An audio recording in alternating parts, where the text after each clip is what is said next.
Welcome back to The Real Room. I'm your host, Lucretia Mitchell, and today we're bringing you something truly special. Some of what you'll hear in this episode was captured live at the 4th Annual River Bowl Classic, founded by Shawntay Alexander and hosted by the Oklahoma City Black Alumni Coalition in partnership with Riversport Oklahoma City. What began as a vision has now become a cultural landmark, an event where history, sport, and community collide. This year, the Classic reached new heights. U.S. Olympians Akil, Abdullah, and Patricia Spratlen-Eaton graced us with their presence, along with the cast of A Most Beautiful Thing, led by Arshay Cooper. And in a moment that will live on forever, Mayor David Holt declared August 2nd as River Bowl Classic Day in Oklahoma City. For me, that moment was deeply personal. I stood on the grounds of what was once the Walnut Grove community, the Grove, where my great-grandfather once fought to keep his land. To be there that day, watching our people exposed to something different, something powerful, was not just history, it was legacy. And The Real Room had the honor of interviewing some of the incredible people who made this year's Classic unforgettable. Because at the end of the day, this is about more than rowing. It's about unity, resilience, and the power of what happens when people pull together. Like Common said in A Most Beautiful Thing, if you can get the 8 to do the work of one, you can get there faster. Let's get into it.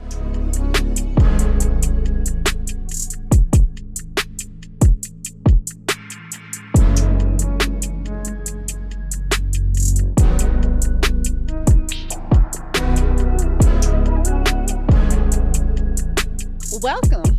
How are you? Listen, so good and so happy and surprised to be here. Listen, I got the Michael McDaniel in The Real Room. I'm excited about this. Well, listen, I'm excited. I don't know for the same reasons, but I'm excited. Okay, so is this your first River Bowl Classic to attend? It's my first. Wow. Yes. Okay, so what are you doing now?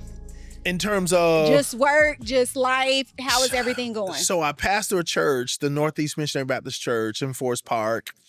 I'm just a dad, a father of a few children, a few, right? Tevin's 27, almost 28. Jaden, 24. I got an oops girl. She's 14, and she's 6 feet tall. Wow. She's a phenomenal volleyball girl. Okay. I got to be quite honest. She's the love of my life, and I can't stand her simultaneously, right? So, yeah. That's how it works. Yeah. So I don't know. Listen, I got to let the people know, OU football player. What year? 1992 to 96, right? Played at OU from 92 to 96. Okay. Went to John Marshall High School. Yes. Graduated class of 92. So absolutely. Born and raised Oklahoma City. And you were on the panel the other night. I was. How did you feel all of that went? What was So listen, first of all, I'm super shocked for the invitation, right? So I am not smart in high school. I was an LD kid. Stop. No, literally I was. I'm like, who's invite me to talk, right? Yeah. So got invited, and man, I had to stop myself from talking for the fear I was talking too much. But what incredible work, Shawntay. Yes. Alexander. Yes. What an incredible job she's doing. Yes. And so, no, man, I think people really need to jump on board with what's happening with this particular organization and what they're attempting to do for Oklahoma City. Most definitely. How do you feel that what she is doing, what she has founded, the work that the Oklahoma City Black Alumni Coalition is doing, how do you think that can impact our community? Well, it becomes another avenue for people to get connected, right? So whether that is connected in just knowing what's happening or another avenue to give. Yes. And for schools like me from John Marshall, who does not have a Black Alumni Association, it becomes inspiration to really start something that we haven't done before. So I got to be honest. I was at, I co-host on Open Mic sometime. And I think it was a couple of years ago, they were in the studio. From then and now, what I know, I'm as they say today, I'm locked in. Right. Locked in. I love that. I love And that. that's why I came today. Yes. I mean, it's Saturday. I got to work tomorrow. Right. I ain't really out late. And this is not late, trust me, but I'm locked in because Yes. I wanted to see, and I've heard so much about what this is on tonight. So It's a powerful thing, and I hope that you get to see most of it because I know you got to go and prepare for tomorrow. But it is a amazing event, and just when that space down there fills up, you gonna listen. You gonna want to rock with them, Pastor. I'm sitting in the car and I'm watching people bring lawn chairs, and I'm saying to myself, why we need lawn chairs? Because I don't know. So I feel left out. Yeah, I got to go get a lawn chair. Well, you got to go. I'm gonna let you go get a lawn chair. Thank you for just coming and dropping in on me. I appreciate it. Well, let me tell you, twin. Listen, okay, twin. Everybody say me and my sister are twins, but go ahead. No, to see you Thursday night and have not seen you for like years since you was a baby, right? And I don't want to act like I'm that much older than you, but it just seemed like that, right? Yeah. Because I'm taller, maybe. Yeah, stop. So, okay.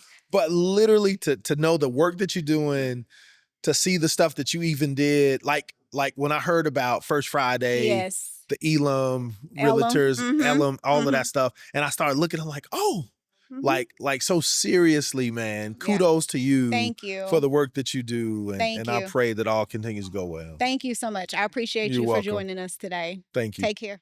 So, welcome, Miss Patricia Spratlen-Eaton. Did I say that right? Correct. Yes, nice to meet you. I just appreciate you being here. U.S. Olympian two times. Two times.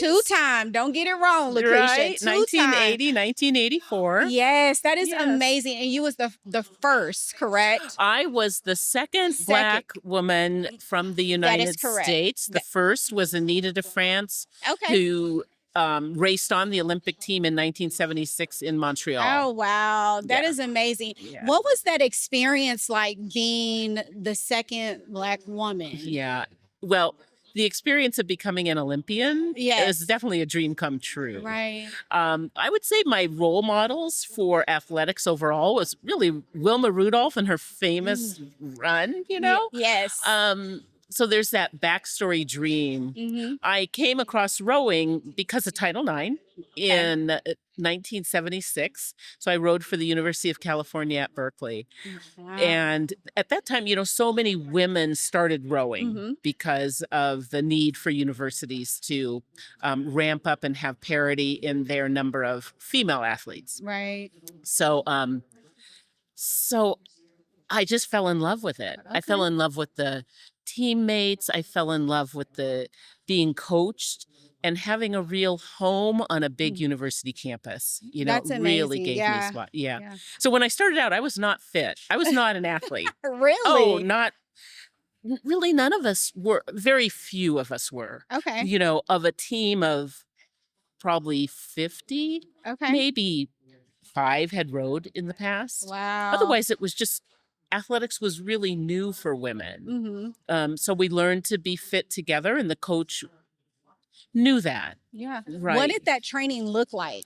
Oh, so it was rigorous. Running hills, Oof. running stadium stairs.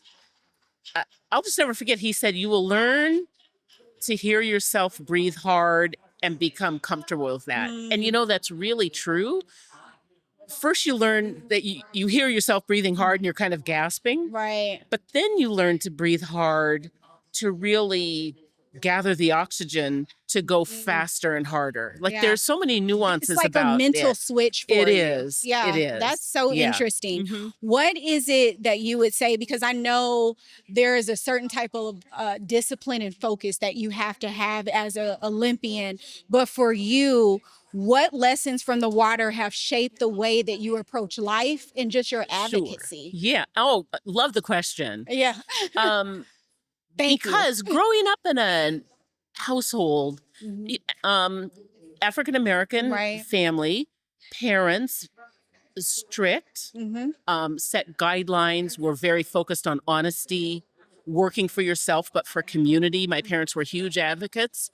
So you transfer that to your rowing experience. the discipline, Right. the being very open to being coached, being open to being say, hey, you need to come correct this, Right. your technique. And technique in rowing is in so many sports, it's so nuanced. So that discipline was welcoming to me. And it centered me on the campus. It taught you how to be competitive in the classroom, but not viciously competitive. Like you're Like a forming control. a team, right? And knowledge to be shared. So I just loved that element of it. Yeah. To becoming I would say an elite athlete. That's another level, right? So become a collegiate athlete, very rigorous. But my turnaround time was really, I started in 76. Okay. I actually took 77 and trained by myself because I needed to lose a lot of weight. And I didn't want to do that in a competitive environment where I'm trying to vie for a seat in a boat. I just really wanted to discipline myself to do schooling, get in shape, eat well. So I did that for 1977. I rejoined the team in 1978. And that's when I made my first kind of what we would term a junior national team. Okay. And then in 1979, I made my first world team Wow. for the U.S. And so that, if you're focused, it's possible. Yeah. And if you're open to being very rigorously coached, it's possible. I love that. If you're focused, anything is possible. Yeah. And I think that just translates across life in general, Exactly. right? I mean, I think about, I didn't play any sports in college, but just when I think about life, the more focused I am, I realize a lot of stuff gets done, right? Right, exactly. So, yeah, go and ahead. advocacy. Yes. I mean, I did have to advocate because I graduated from Cal in 1979 as well. Okay. And so then I didn't have a place to row. So I went and I asked the Cal men's rowing coach if I could row with the men at a time when, Yeah. the sports were very, very, very Different. segregated. Yes. Yeah. And but he was so welcoming. Really? And I think because of my work ethic, Yeah. I didn't have a car, so I biked from Cal. It was about a 10-mile bike to the Wow. boathouse, and that was my warm up and my Yes. warm down. Yeah. So he saw the commitment, and he let me train there. And I have to say, that taught me how to row at an elite level. I mean, in addition to world championship rowing with the power of men, and you're a female, and you learn to execute within the total power of everybody. It's very invigorating. So that was great. I just think it's a beautiful thing. I had the opportunity to row at the second annual River Bowl Classic. Great. And just the transformation that my body went through in that short period of time, I can only imagine. Yes, So, yeah. Kudos to you. Yeah. I just appreciate just the work that you do. You've been a strong voice for racial equity in sports, right? I and have so been. what do you believe still needs to change for true inclusion to take root, not just in rowing, but across all sports? Sure. So certainly having pathways like here, where individuals can get exposed at an early age. And so I congratulate Oklahoma City, Riversport, just creating a space that is available and open to diversity is so important, because that way, whether students become kayakers or they want to go become astronauts, that space is open to them to be able to say, I belong here. Yeah. And belonging is really important. And rowing has had its own history of, it was a very wealthy sport. So, and I went to a public university. So even when I was rowing, to be selected for a national team, I mean, I had to come as the best. I had to have the best erg scores and so forth, because the tradition was to select Ivy Leaguers, right? Harvard, Yale. And so you really, really, it's so important for sport to unwrap itself from the traditional within, whether Yeah. it's class, whether it's, you have to be this height or you have to, and really say, we're going to make these opportunities open because sports also change. Yes. It's been fascinating to be here and hear that you're doing kayaking here, and there are all these new sports that are going to come into the Olympics.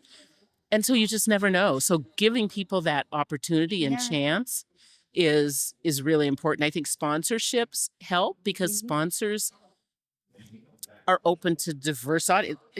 From a product point Right. of view, you want everybody Yes. to use your product.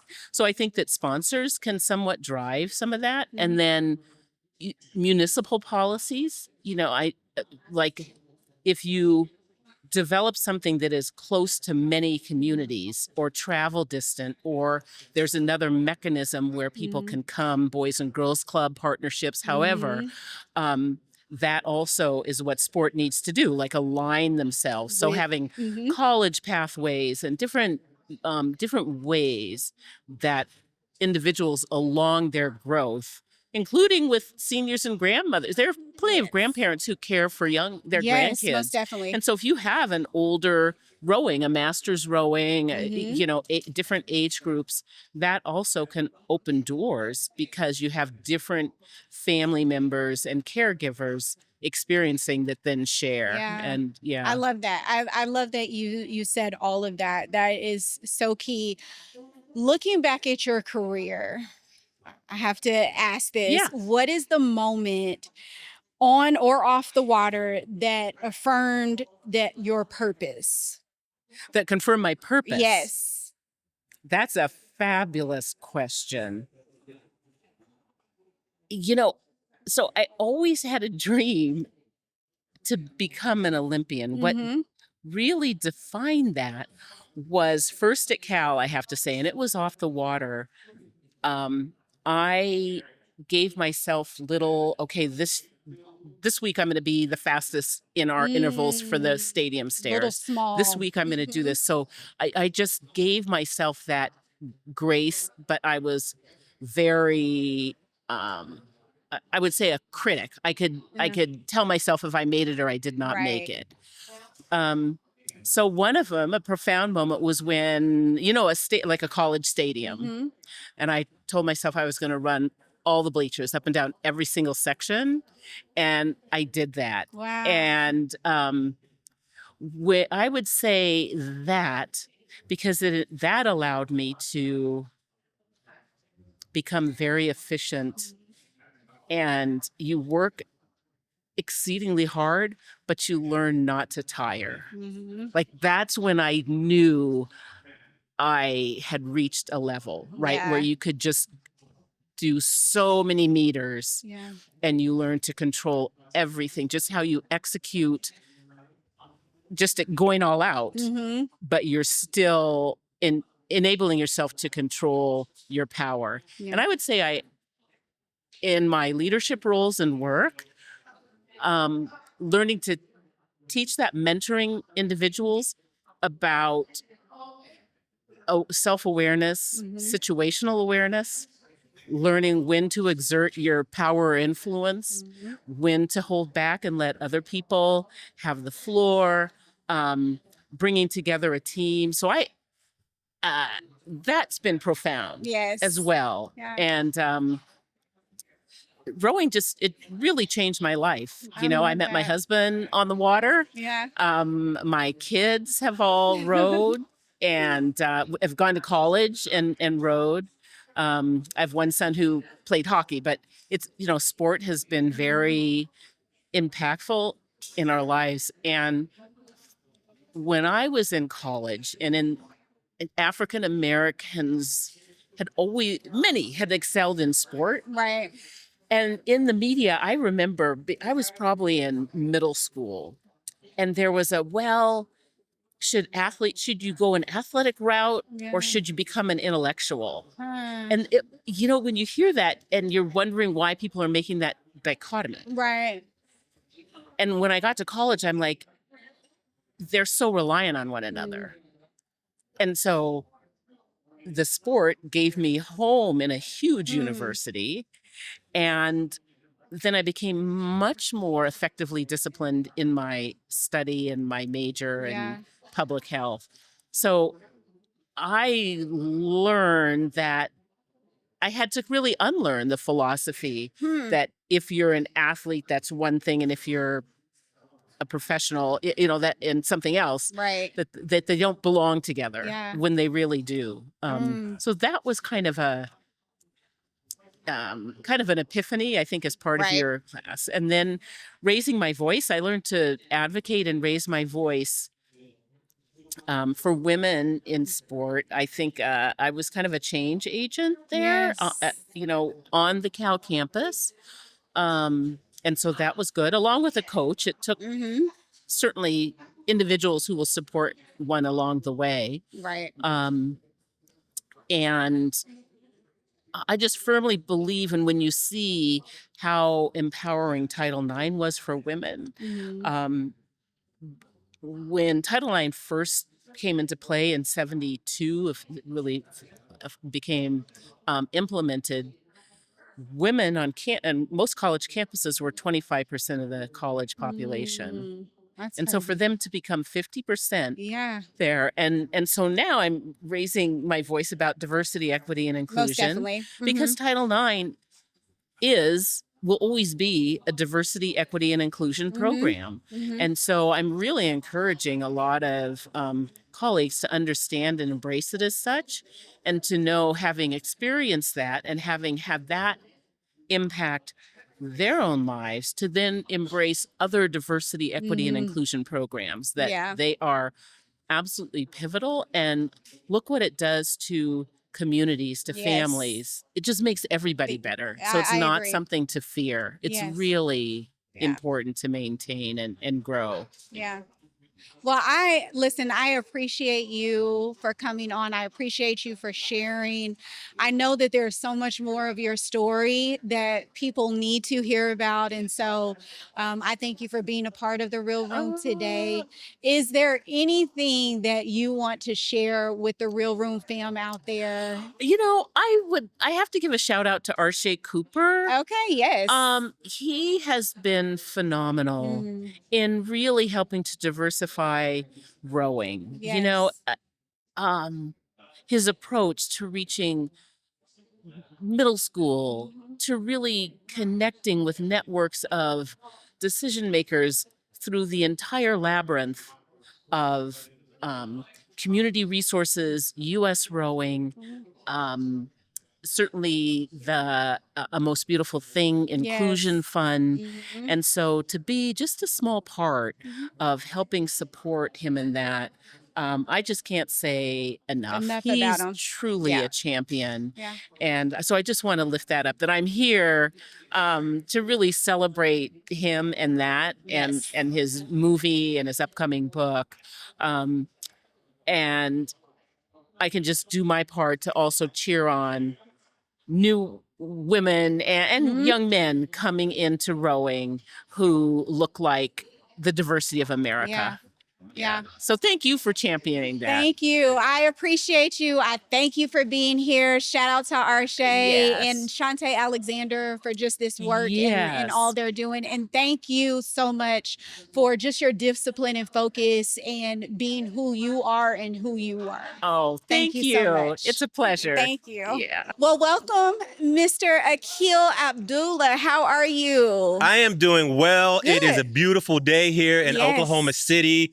I got to walk around and explore the town a little bit. And so I'm feeling good. Good. What do you think about Oklahoma City so far? I love it. Okay. I have this weird mind, and I love going to cities and just thinking about all of the potential there. And so I just took off. I had some work to do this afternoon. So I went off and I found someplace called the Willow Cafe. Okay. And you know the best part about that walk? What was it? I got to see the Oscar Mayer Wienermobile just parked in a parking lot. Right. I don't see that in D.C. Listen, we got some very strange things. Okay, I'm gonna say that. All right. So as 2004. First male Olympian, right? In the sport of rowing, African American Olympian. Okay. How does that feel? How has that changed your life so far?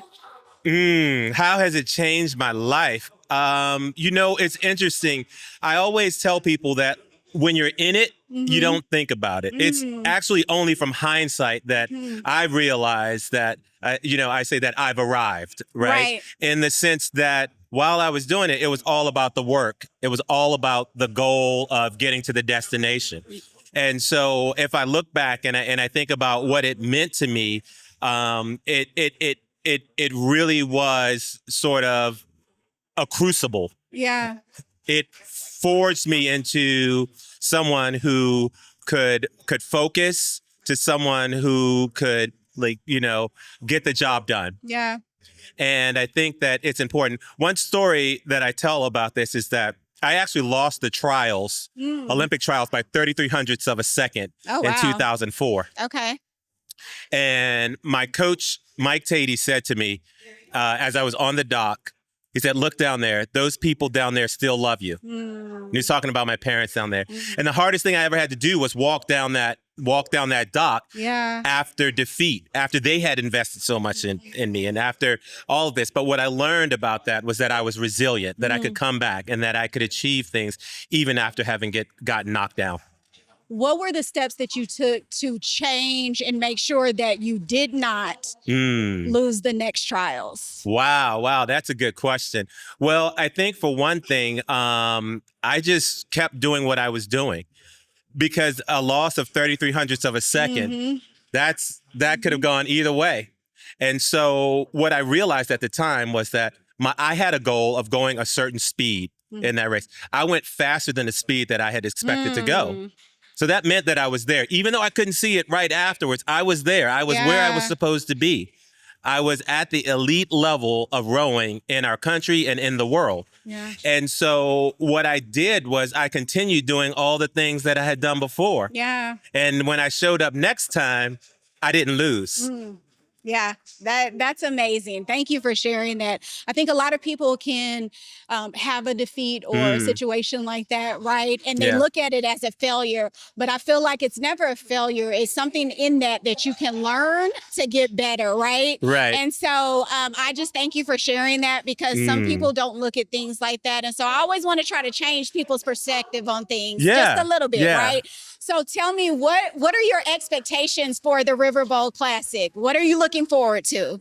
I am most excited about seeing so many people that look like me out on the water. Yeah. And I say that because I love being on the water and I love being in the water.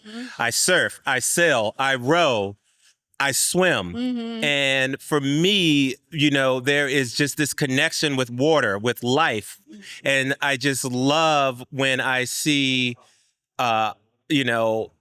people that melanated that are enjoying the water, because so many things, about drowning, about water safety. It's so important for water to be a part of our lives, and that's to feel comfortable in and around the water. Yeah, I love that. That's a great segue into the next question. For young athletes who don't really see themselves in certain sports, what would you say that they would need to do, or how could they pursue that sport or go after that sport in a sense, even if they don't see the representation? Yeah, this is one of the challenges. We always talk about how representation matters. For me, there was Anita de France, and then there was Patricia Spratlen-Eaton. Yes. And so, they didn't know who I was. Right. Anita de France was amazing. She was there to support me from behind the scenes, even when I didn't know she was there. That. Yeah. And so what I will say to young kids, there are people out there that you don't know, and it may be hard to find them, but they are there to support you. Yes. In surfing and snowboarding, there's Salema Masekela. He's big with the Red Bull and all that stuff, in swimming and fencing, there are people that are out there, and you see them. Reach out to them. Right. You may think that they're this big star in this sport. Maybe there's something you want to do. Reach out to them. They will be there to support you, no doubt. I love that. Okay, I have one more question, because I know you need to get down there. I'm hungry. And you're hungry, yes. In the moments of isolation on the water, when it's just you in that boat, In that boat. what did you draw on internally to keep going? Wow, that's deep. I don't know if I have been asked that question in that way before. I think that when you're out there all by yourself, you draw on the fact that you're actually not alone. You know, you have coaches that were there. You have teammates that were there to support you. You have families that were there to support you. You have friends that are there supporting you. I love that. All of that, they are pushing you. They are pushing me down the course when I'm out there. That's the force. Like that is the motivation. Yeah. You know, your ancestors are out there and they're watching and they're supporting you. I love that. Thank you so much for being in the Real Room today. Thank I you. appreciate you. Thank you for your work, your discipline, and your focus. And I hope you enjoy the evening. And, All right. And I'm always here if you need anything. Okay, thank you. All right. Thank you so much, Akil. Bye-bye. Welcome, Mr. Arshay Cooper. How are you? I'm good. Thanks for having me. How's Oklahoma been so far? Oklahoma City, let me say that. Oklahoma City has been amazing. Hospitality has been great. And I love Oklahoma City. Yes. Yeah, I love Oklahoma So City. this isn't your first time here? No, this is like my 6th time here. Okay. I always come back. Okay, Yeah. come on. I was digging a little bit. I saw y'all had a good time last night. Yeah. I mean, they kept me up a little late. Listen, what time did you go to bed? Like 1:30. It should have been 11:30. Listen, I would have been yawning and all the things. Okay. So first of all, you just have so much going on. You have a new book. Please introduce your new book to us. Tell us, what is it about? Yeah. So the new book is called Let Me Be Real with You. It's a book on how to contribute goodness into this world, into young people who don't have, without sacrificing your own self-care. I love that. And so, a lot of times we all know that now is the time to give more, help more, support more, be there for young people. And sometimes we give, especially a lot as Black men and Black women, but sometimes we forget to include ourselves in the world we give into. So the book is really on how do we include ourselves. Okay. Yeah. What is one top takeaway that you could share with the Real Room fam right now about the book? Yeah, I think the one thing, growing. Yeah. And, I think that it shows if you can take a young person who grew up seeing dirt and concrete every day to water and grass, it changes everything. Yeah. I think that, a lot of young people have experienced conflict or a combative nature. But if you're in the water and you're out there and it's meditative, it's non-combative, it's non-conflict, and it shows that rowing is not an introduction to sports, but it's an introduction to wellness, environmental wellness, physical wellness, mental wellness, social wellness, and because of the college opportunities, intellectual wellness. And so that hope was given to me when I was young. And I talk about how that hope was never mine to keep, but to give to others.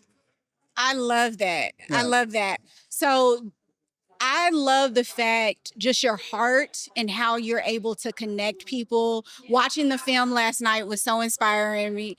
And I'm just grateful that I got an opportunity to finally see it. Yeah. It was amazing. What I do want to ask you is, what do you believe is the biggest barrier keeping young men from leaning on each other, and how do we break it? From what? I'm sorry. Okay, let me say it one more time. What do you believe is the biggest barrier keeping young men from leaning on each other, and how do we break it? Yeah, I think that it's the upbringing, right? I think that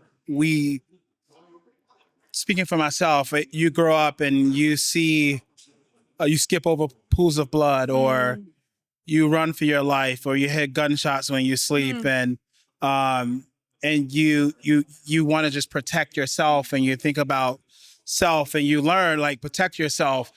You hear songs that said trust no one. Yeah. You know what I mean? Or rap music, trust nobody. Right. And that's stuff sinking to your heart, right? And I think that stops us from leaning on others, and then you hear stories of people who have been hurt, and people say, watch your back. And so I think, like, being able to change that language into positivity, to ask for help. If I can go back and tell my 14-year-old self anything, it would be that you do not have to fight alone. So teaching people that you don't have to fight alone, to talk about it and get to more of us, to storytell, to unshell ourselves, and talk about the things that we haven't yet healed from, and the blueprint to heal, and what their life will look like now once that happens. I think that helps. Yeah, most definitely. What, when you think about A Most Beautiful Thing, showed us the beauty of the possibility against all odds, but looking back, what moment made you realize that rowing was more than a sport, it was a lifeline for people? Wow, that's a good question. I think that rowing specifically, when you look at other sports, the goal is states. You win states. And so you train in your neighborhood, which is fine. You practice in your neighborhood, you play games in your neighborhood, you win city and you go to states. For rowing, you race once in your city, even in high school. No matter who you are, the color of your skin, you in every other race is outside of your state. So you see the world as a young person, as a 15, 16, 17-year-old kid, you know? And sometimes the dream is to see a different city. And once you eliminate a small dream, there's room for more dreams. And so your dreams just get bigger. And that's what I love about rowing, is that the goal is never states, it's always nationals. The last race is nationals. So you get to see the world as a young person. And I think that's the one big difference about rowing that really connect with me, because I always wanted to get outside of my neighborhood and see something different. And rowing was able to do that. And so I think that's the most special thing about rowing. And I think the second thing is that it solved a lot of life lessons. Like, you have to work well with others. You can't do it alone. There's no one all-star.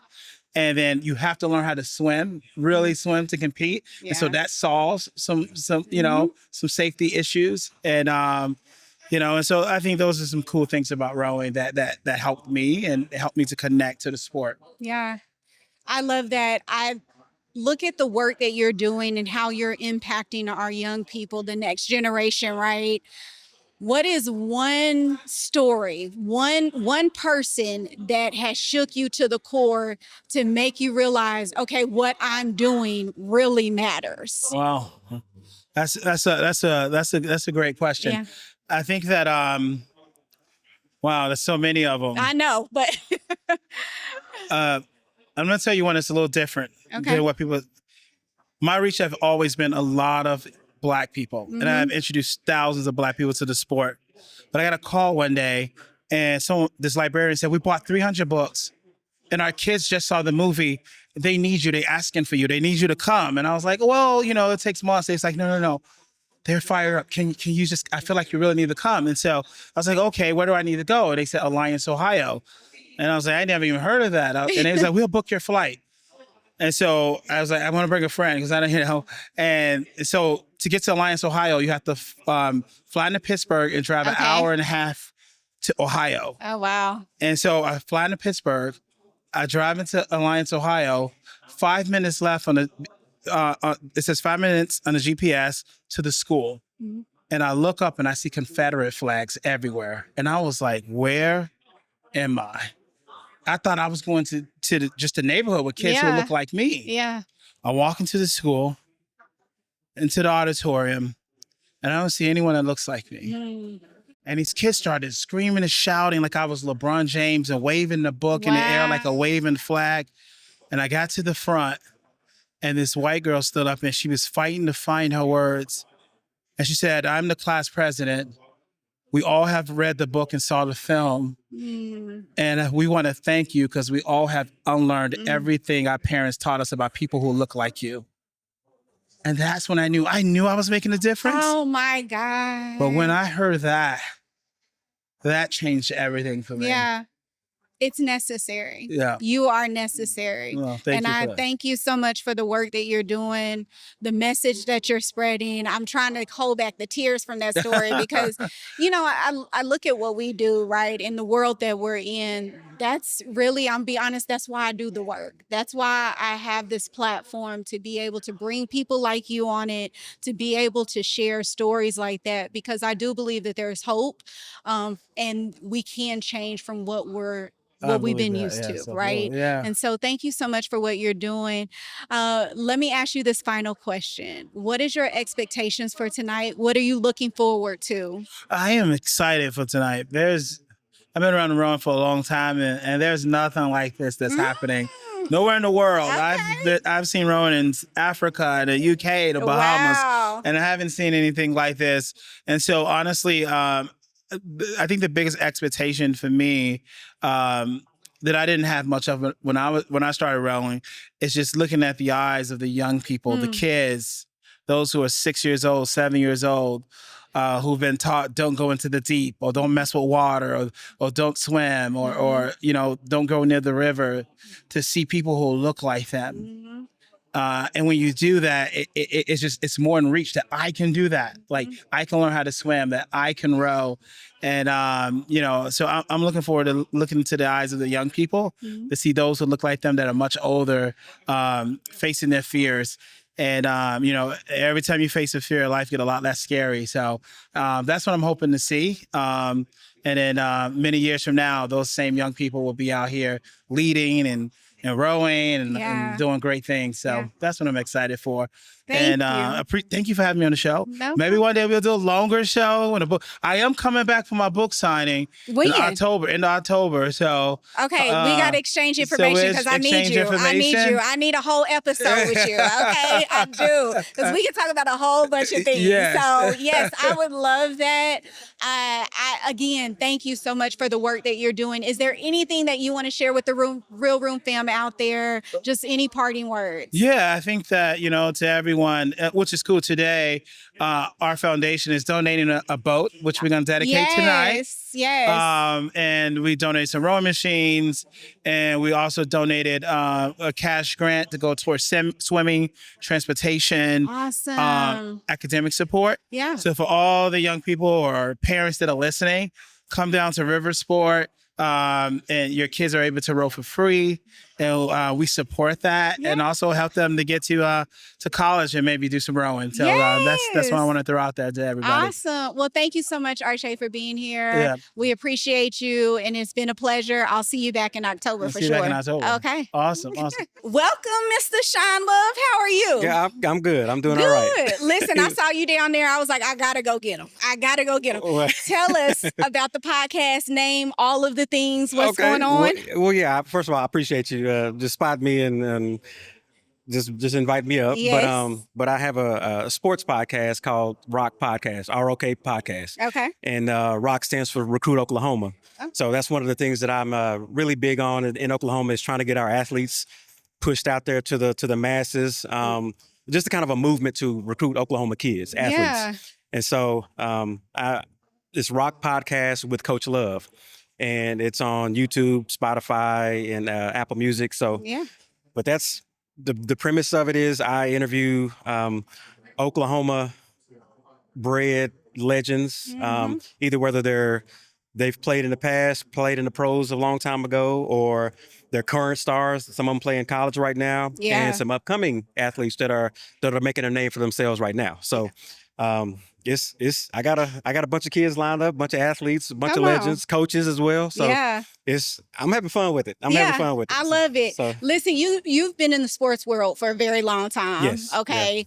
And what made you push to say this podcast is needed? Because I know our kids do not get the exposure Right. that they should, Right. right? Yeah. And so what was that behind that made you push to say, I'm doing this podcast for this reason? well, I mean, there was a couple of reasons. Of course, again, obviously to help just bring notoriety to our athletes. Right. Second reason is, of course, I was a product of Oklahoma. Mhm. And even though I was highly recruited, it was just in this region. Yeah. So, but if we would have had all this technology that we do now, I mean, I probably would have went to UCLA Yeah. or Miami or Florida. Yeah. But but I'm here.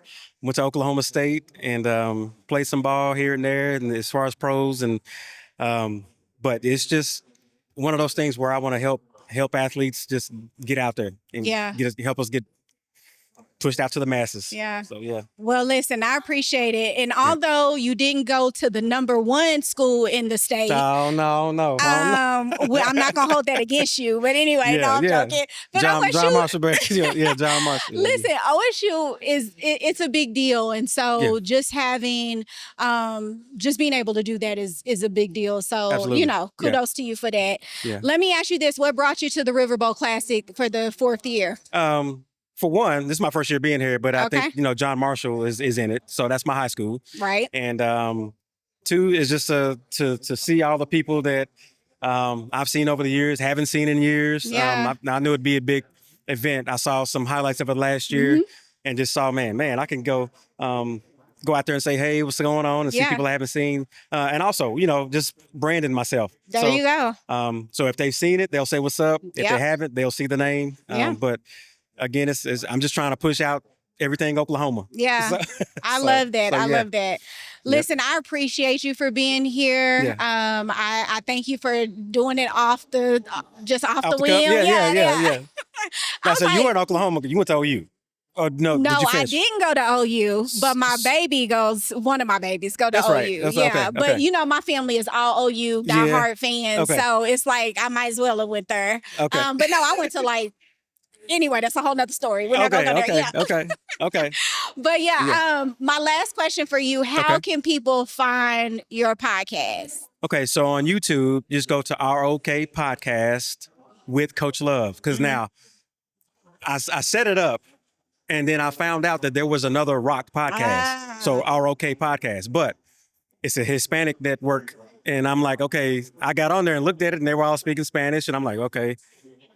So I got to put something else on there with Coach Love. So a lot of people know the name Coach Love as far as, and so I just look for Rock Podcast with Coach Love on YouTube. Yes. And same thing with Spotify and Apple Music. So Okay. or just Google it. Google it. Rock Podcast with Coach Love. So Listen, y'all go follow him, Real Room Fam. Please, I please. appreciate you being here. Thank you so much for the work that you're doing. Yeah. And we'll have you back for sure. We got to do a full episode. Yeah. Okay, cool. And let me give kudos to you on doing what you're doing. As soon as I saw your stuff, your videos, and I'm like, man, that's my girl. So I hit like, subscribe, and just whenever you put something out, whether it's people I know or not, I always try to just hit a like because I know that helps. Definitely. Definitely. I appreciate that. Thank you so much again for being here. Got to stay together. All right. All right. Welcome, Mr. Preston. How are you? I'm good. Thank you for having me. Good. How's Oklahoma been? Oklahoma has been very hospitable. I've enjoyed myself since I've been here. Okay. Listen, I was kind of creeping on social media last night. I saw y'all had a real good time. For sure. How was the food?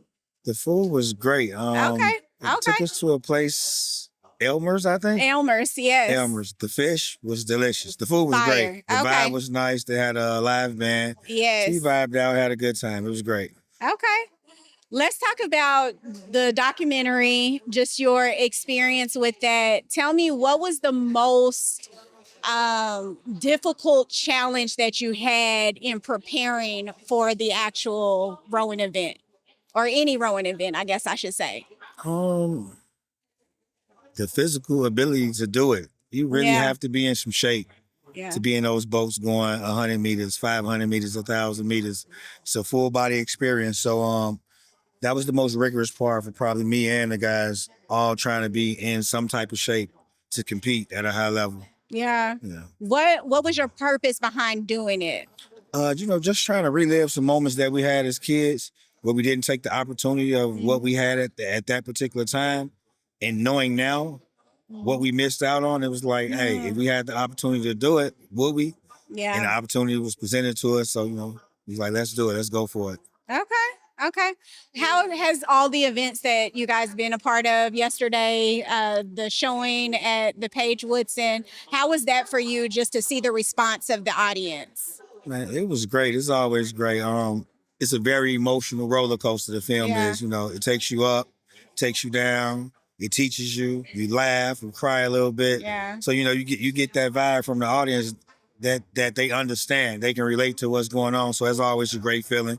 It always lets us know that what we went through, it just wasn't us. You know what I'm saying? Other people that go through that everywhere in the world. So Yeah. I love it.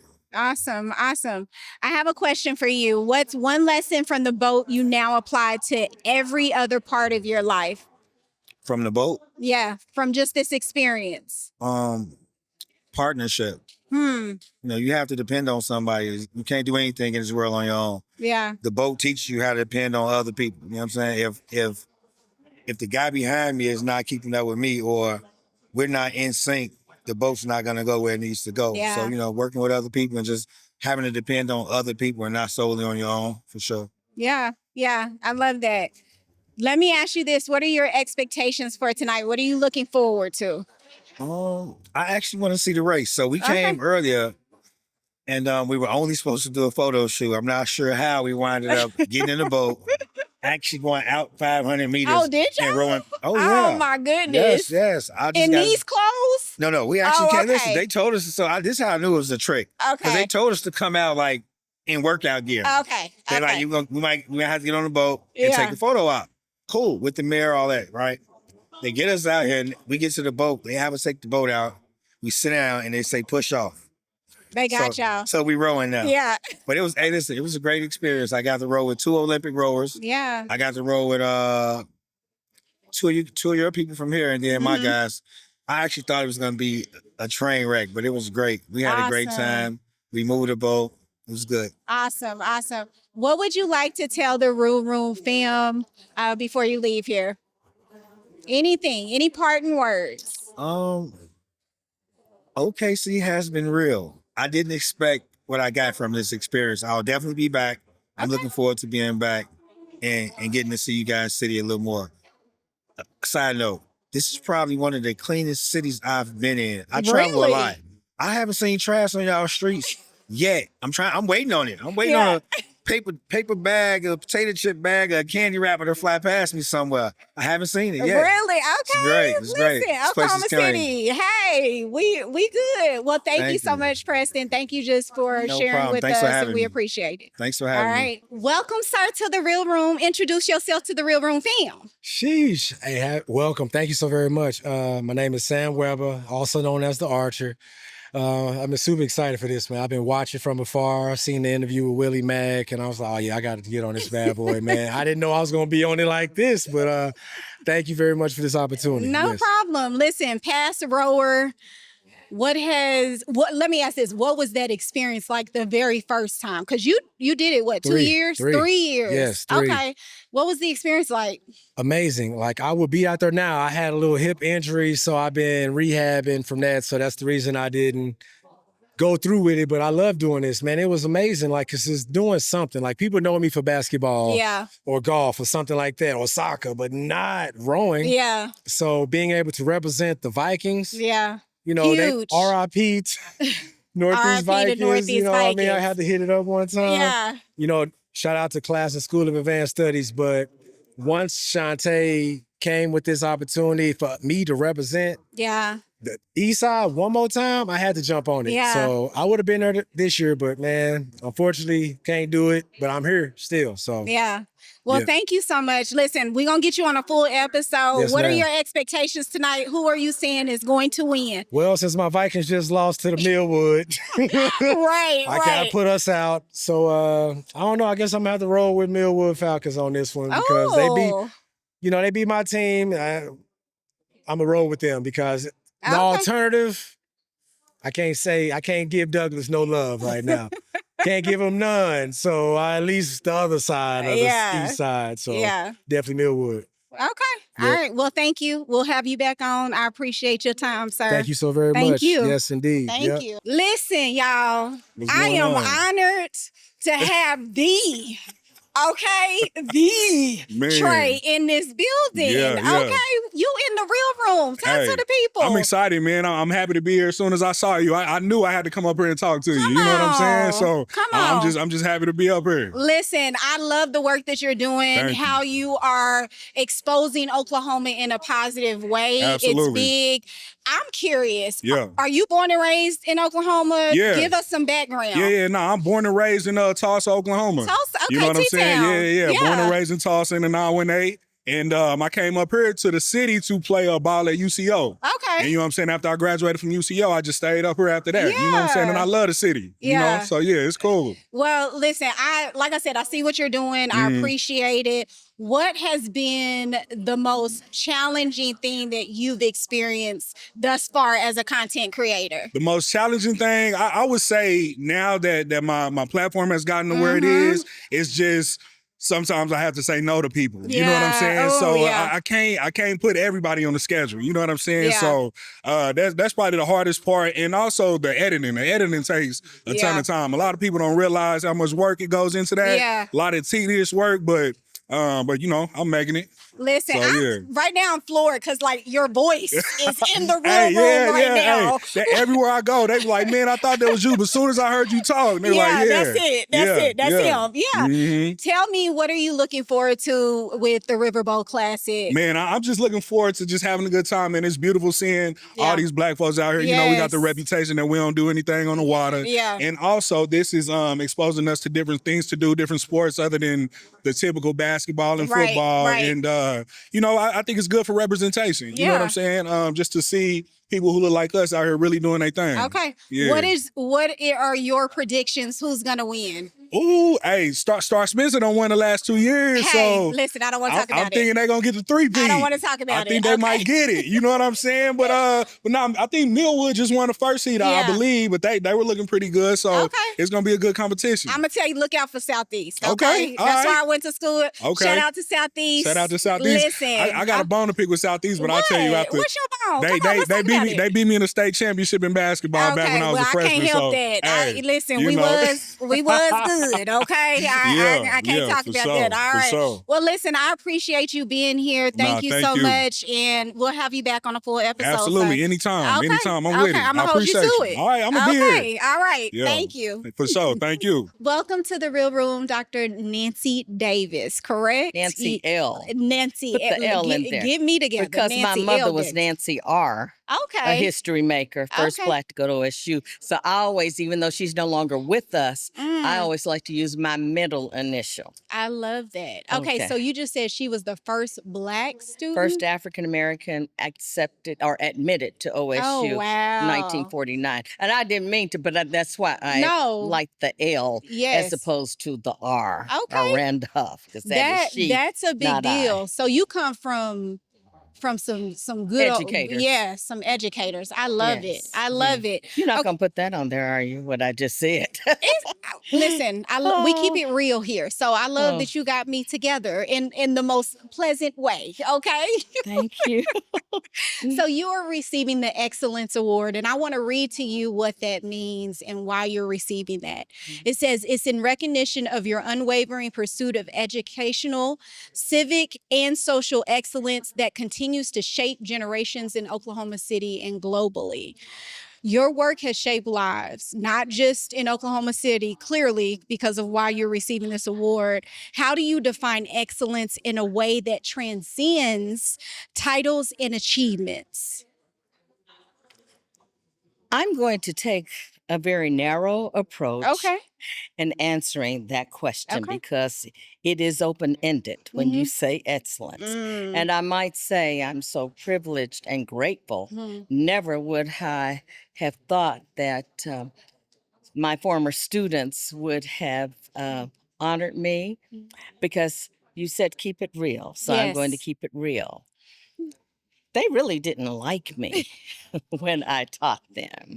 They thought I was too demanding, too strict, would call parents, would ask parents if I could keep them after school, if I was not getting the best from them. I would employ academic disciplinary procedures. A lot of times they didn't even know that existed in the handbook, but I found out it did. So if they weren't giving me what I knew they could give me, then I was very demanding. And I didn't have time to play. I love it. And how would I define excellence? I would call it giving whatever your endeavor is, your very best. First of all, having a self described, self defined standard of what excellence means to you as an individual. And when there are others in your custody or for whom you are responsible, one should find the way, whether it be a teacher or anyone who is responsible for someone's care or learning, but that custodial person, and I say custodial with affection, because I feel that teachers are parental custodians. And so I felt that if my students did not succeed, I did not feel successful. So, yes, I held them to the line. I wasn't trying to be their friend. I wasn't trying to get them to like me, but I wanted to hold them to a standard that my parents and that my mother's best friend, civil rights icon, Clara Looper, held me to as someone who was like another mother to me and someone who was also my teacher. Yes. And so when you have those role models in your life, and I might say my dad, I followed my dad. My dad was an English teacher. My mother was home economics.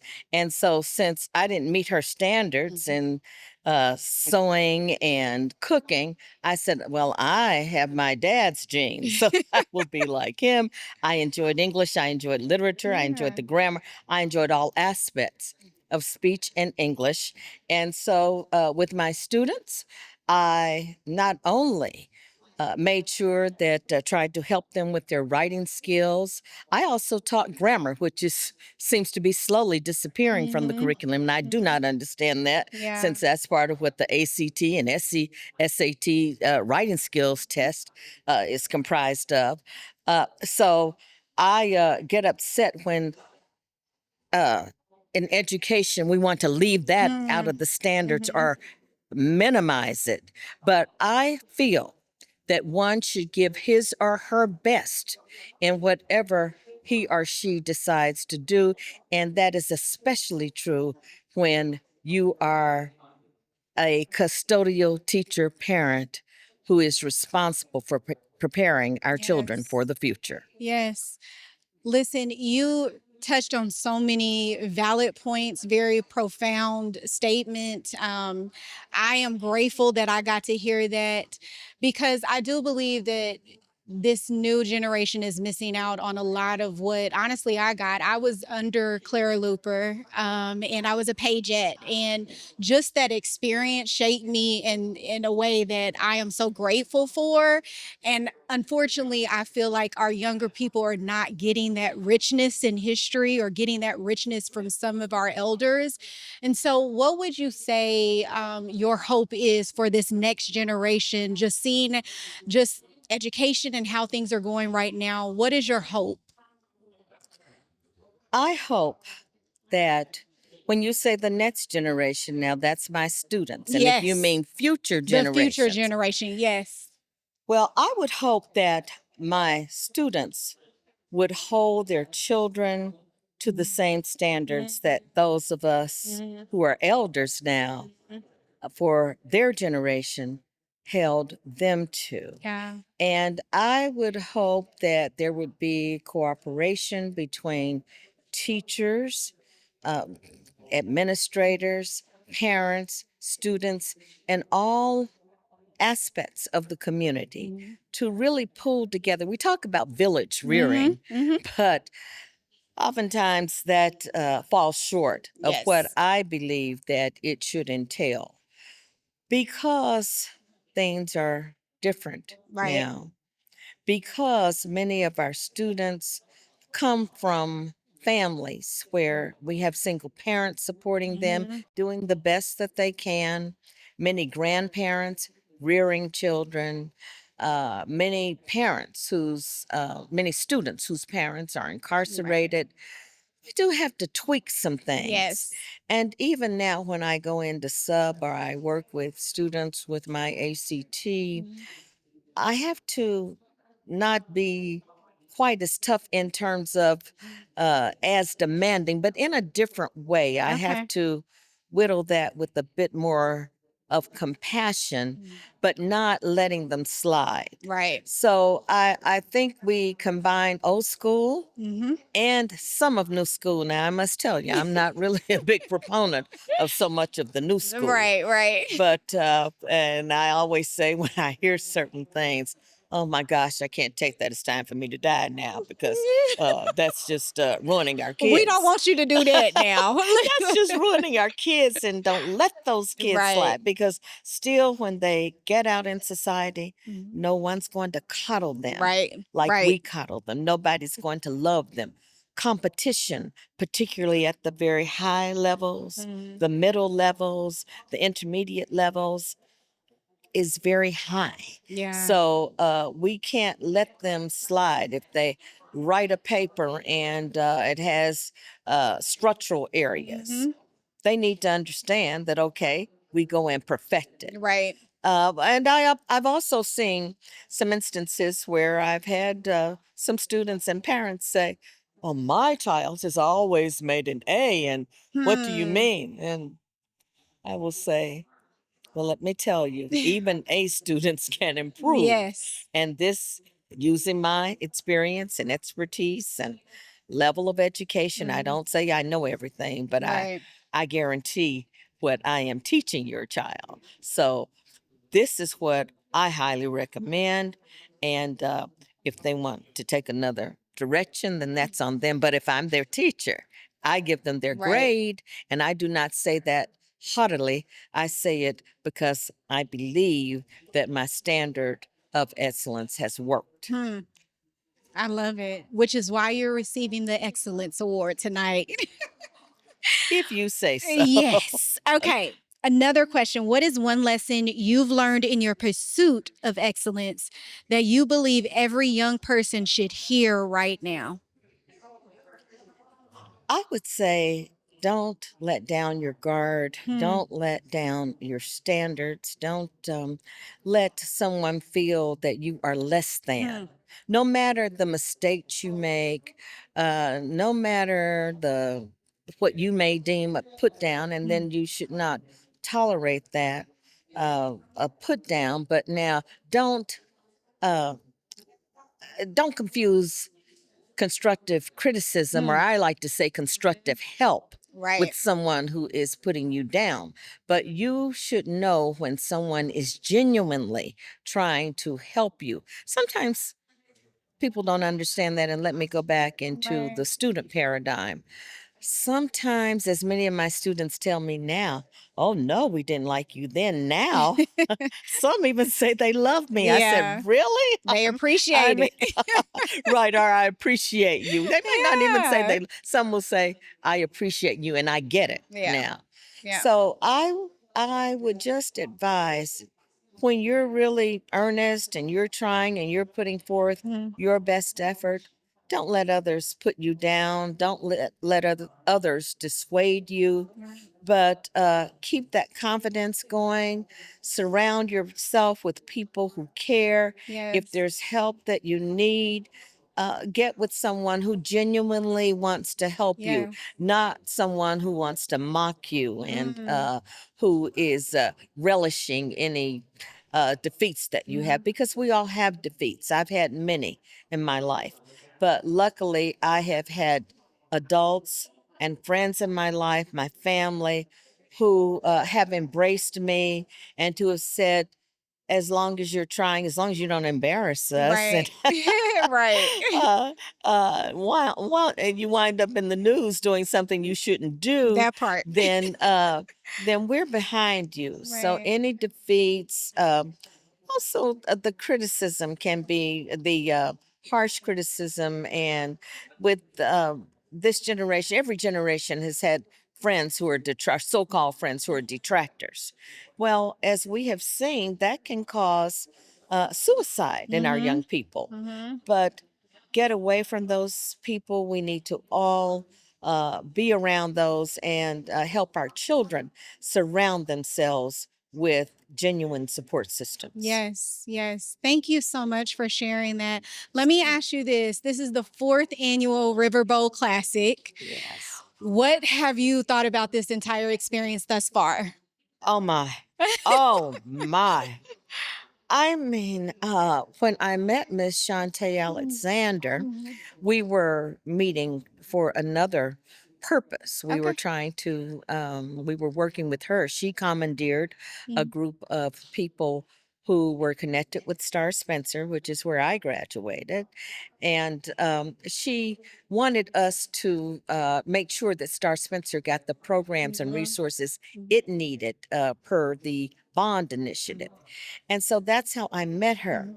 And then I had seen things that she had done working with the Walnut Grove Yes. issue, trying to get it preserved as a historical preservation site. Yes.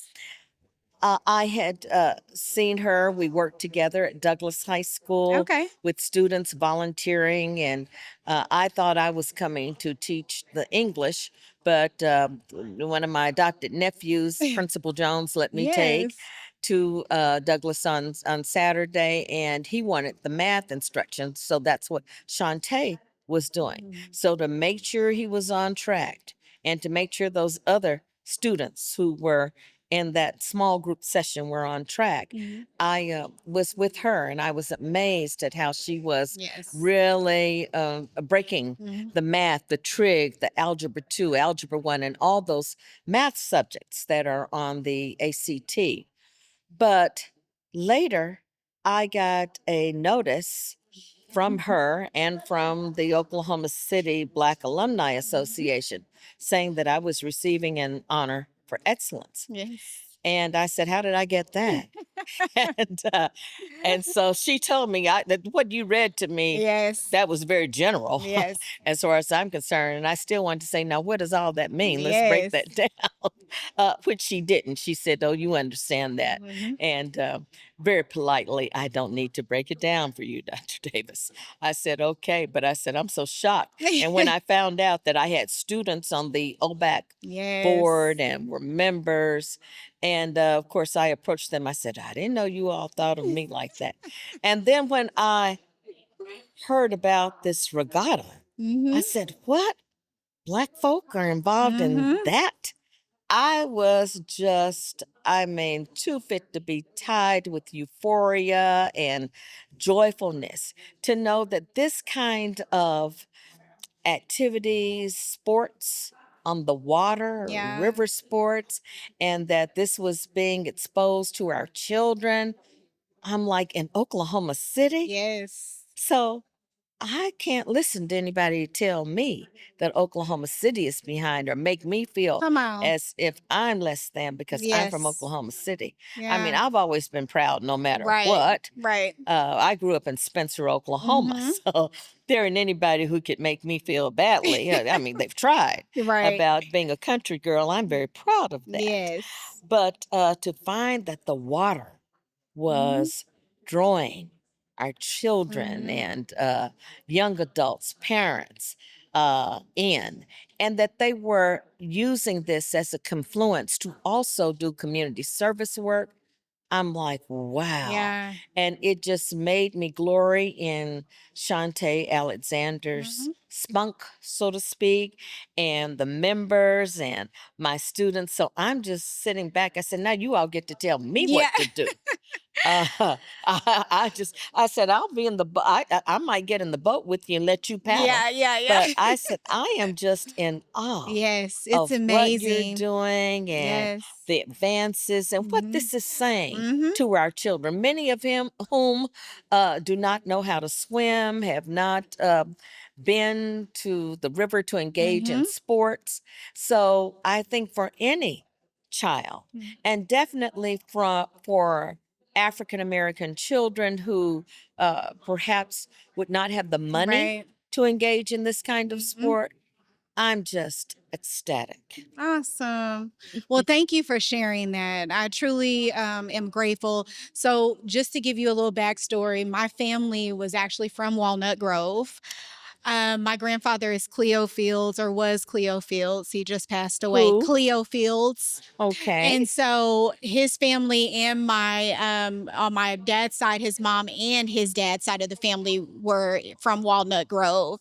So it's truly an honor to be back on the water, to see what we're getting the opportunity to see, to be able to just experience all of this. And Shawntay is doing an amazing job, Oh. right? Oh. And I love her and her spirit and what she's doing. And we thank you for blazing the way for us, for setting the stage and the tone that we can be excellent in whatever it is that we strive to be excellent in. I thank you for your work and your service for our young people, and just all those that you've educated and helped along the way.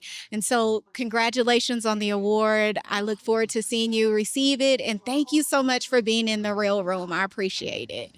Thank you, Doctor. Thank you for having me. No problem. No problem. Welcome, y'all. Hello. Thank y'all for being here. I want y'all to introduce yourselves however you would like and give the school that you rode for. Hi, my name is Tonia Fairbanks. I rode for John Marshall High School. I graduated in 1999, and I was the mighty 7th seat. My name is Kimberly Trotter. I went to Southeast High School, graduating class of 2005, and I rode in the 7th seat. I am Joe Hughes, Southeast Spartans, came out in 03, and I was 18. I am Shamara Williams. I graduated in class of 2000 from Douglas High School, and I was your stroke seat. What's going on? My name is Uno. I went to Millwood, and I came out 2008. Hi, my name is Kiara Green. I graduated from Star Spencer, and I was seat 4. Hello, my name is Yusita White, and I rode for Millwood. I graduated in 2006. I'm a Millwood employee. Hi, my name is Leandra. Everyone just calls me Squeaky. I rode for John Marshall and I graduated from the mighty class of 1997, and my seat was bow, bow, bow, bow. Bow seat, baby. Hello, my name is Twyla Ware, and I am the class of 1990 at Douglas Trojan, and I rode for the Trojans. Hey. Wow. Listen. Okay, so for those that don't know what these seats be, can anybody in this group explain what all these seats are? No stroke seat. Yeah. Oh, well, shoot, you start the motor of the boat. Oh. Well, stroke seat, you actually start the motor of the boat. You're actually the force that starts it, and you set the tone for how fast you need to go, and the speed, and the rhythm, and the pace. Okay. Good answer. So the 7th seat, I was 8, but my 7th seat right here, you set the left side. So after the stroke seat, she held down the other side of the boat. So start side. Anybody else? The others was just the other seats, okay? Basically, you just there. You the support. More than happy to explain the bow seat. You the bow seat too, right? Oh, bow You seat, too. yes. Okay. So bow seat, we're in the back of the boat. We are in charge of making sure we have a good set, and we're also in charge of making sure we have a good steer. And it is a very important role that we play, because we have to also make sure that we are in sync with our stroke seat that is like all the way at the front. But very important position. I feel all the row seats are very important because it takes the whole team. It takes all 8. Come on. All 8. There we go. Tell me whose first time was this year ever rowing? Okay. So what made you say, I'm going to do this? Like, what got you there to the point where you were like, okay, yeah, I'm gonna do this? Well, for me, it was Haley. She's we used to pray together, and then she's my client. And she had been trying to get me on for like 3 years. And really, I just wanted to do something different from the norm, like what I'm ever doing. And this was such an experience for me. I did not expect nothing what I expect, meet the people that I've met, but it was a whole experience. I loved it. Awesome. Anybody else? First time? My first time rowing Shawntay with childhood friends and church members. This was my first time rowing. Oh, it's so So I did it because she asked. At first I was like, oh, I was coming to watch. But all right. And so she was like, it's 13 weeks of training. I'm like, hold on. I ain't done nothing athletic in a while. And so once I got out there, I'm like, oh, you need hand-eye coordination. I don't have either. So I spent a little more extra time. I had to go to 2 practices and I was in the tank, but it was very something different. And so teaching at Millwood and telling kids to do something different and coaching them, I had to be an example that it's okay to do something different. That's beautiful. That's beautiful. Yeah. What about you? Oh. My experience. So a few buddies of mine, they rode last year, and we go to the gym together. And hey, like they said, hey, you should come out and row and stuff like that. I'm like, okay, like I'll give it a try. So I came out. I thought I was gonna be better than I was. Just being athletic and stuff like that. Like, oh, okay, I got this. I was humbled very quickly. Man, that's another monster. So. But I'm glad I did it, and I'm gonna continue it. So, yeah. Awesome. Who's been here, been rowing the longest? I'm on year. Okay. I'm on year 3. 3. Yeah, 4. The Bears. We've 4. been here since the beginning. Okay. And what keeps you coming back every year? For me, I'm not gonna lie, and I don't want to sound cheesy, but it's meeting everybody. Yeah. Like this level of camaraderie that you get, just being able to meet with everybody, make new friends, meet new people, and actually it's just fun. Yeah. There's no way to explain this except for it's fun. The way that we just be back there trash talking.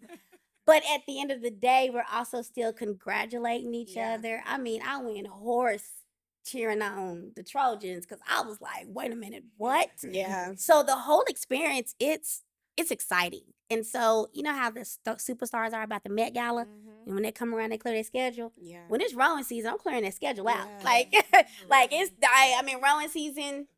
Don't mess Don't with me. bother me. Yeah.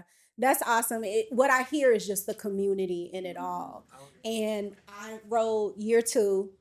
And it was just an experience to be able to be with everybody. Because I remember being in school, I couldn't stand some folks, right? Mm-hmm. But now it's like, okay, I kind of like you now. You know what I'm saying? Like, it's just the community, and we're going after one goal, right? It's just the mission, and just to have that representation is so impactful. So what has that been like for you all to be able to represent your community and your just who you are as a person being out there on that water? I think for me, so everybody knows I'm like north side all the time, right? Yeah. But I have taught at a lot of the schools that have been represented here. So I taught at Star Spencer, I taught at Douglas, I taught at John Marshall. And so this has been a way for me to like get my students even involved and talk to them about it afterwards, because I put my medals up and they're like, well, Miss Fairbanks, what is that? I'm like, yo, you ain't hurt. Shoot, y'all done missed out. Like, listen, this the biggest party in OKC. And so and that in and of itself is like, wait, huh? What? I missed it? Oh man, okay, we gonna, and you was in it. And so I show pictures. They were like, oh, yo, we gonna do it too. And so that even led to honestly some students at Douglas being interested in rowing. And so I had talked to Gina about it, but all the stuff was like so late and trying to get, everything in order. But hopefully, since I'm not there anymore, that can be something that like somebody else picks up that mantle. But it's been a great way just to tell everybody and see people, like you said, it's a reunion. Yeah. And it's like a big family reunion. Yes. Yeah. And it is the funnest time Yeah. that I could say that I've had, like, as an adult, like the clean fun, you know what I'm Yeah. saying? Like, Yeah. you know what I'm saying? Like the clean fun. Yeah. And the kids get to be a part of it too. So they get to learn and see, like, oh, this is what fun looks like. Yeah. This is what authentic fun looks like. Yes. And so it's just been great to be a part. Yeah. I love everything that you said. Right. That's it. What's one lesson from training and preparing for this event that you'll carry with you beyond rowing? I think for me, one lesson is just be kind to yourself. This is a new this is new to me. I'm sure everyone else with the experience. So being patient, being kind, knowing that you cannot do this by yourself. Yeah. There is no way, no matter how good you are as stroke seat, 7 seat, it takes all 8. Actually, this year we went the whole season not going all 8 until we got to race day, and we went all 8 and came in second.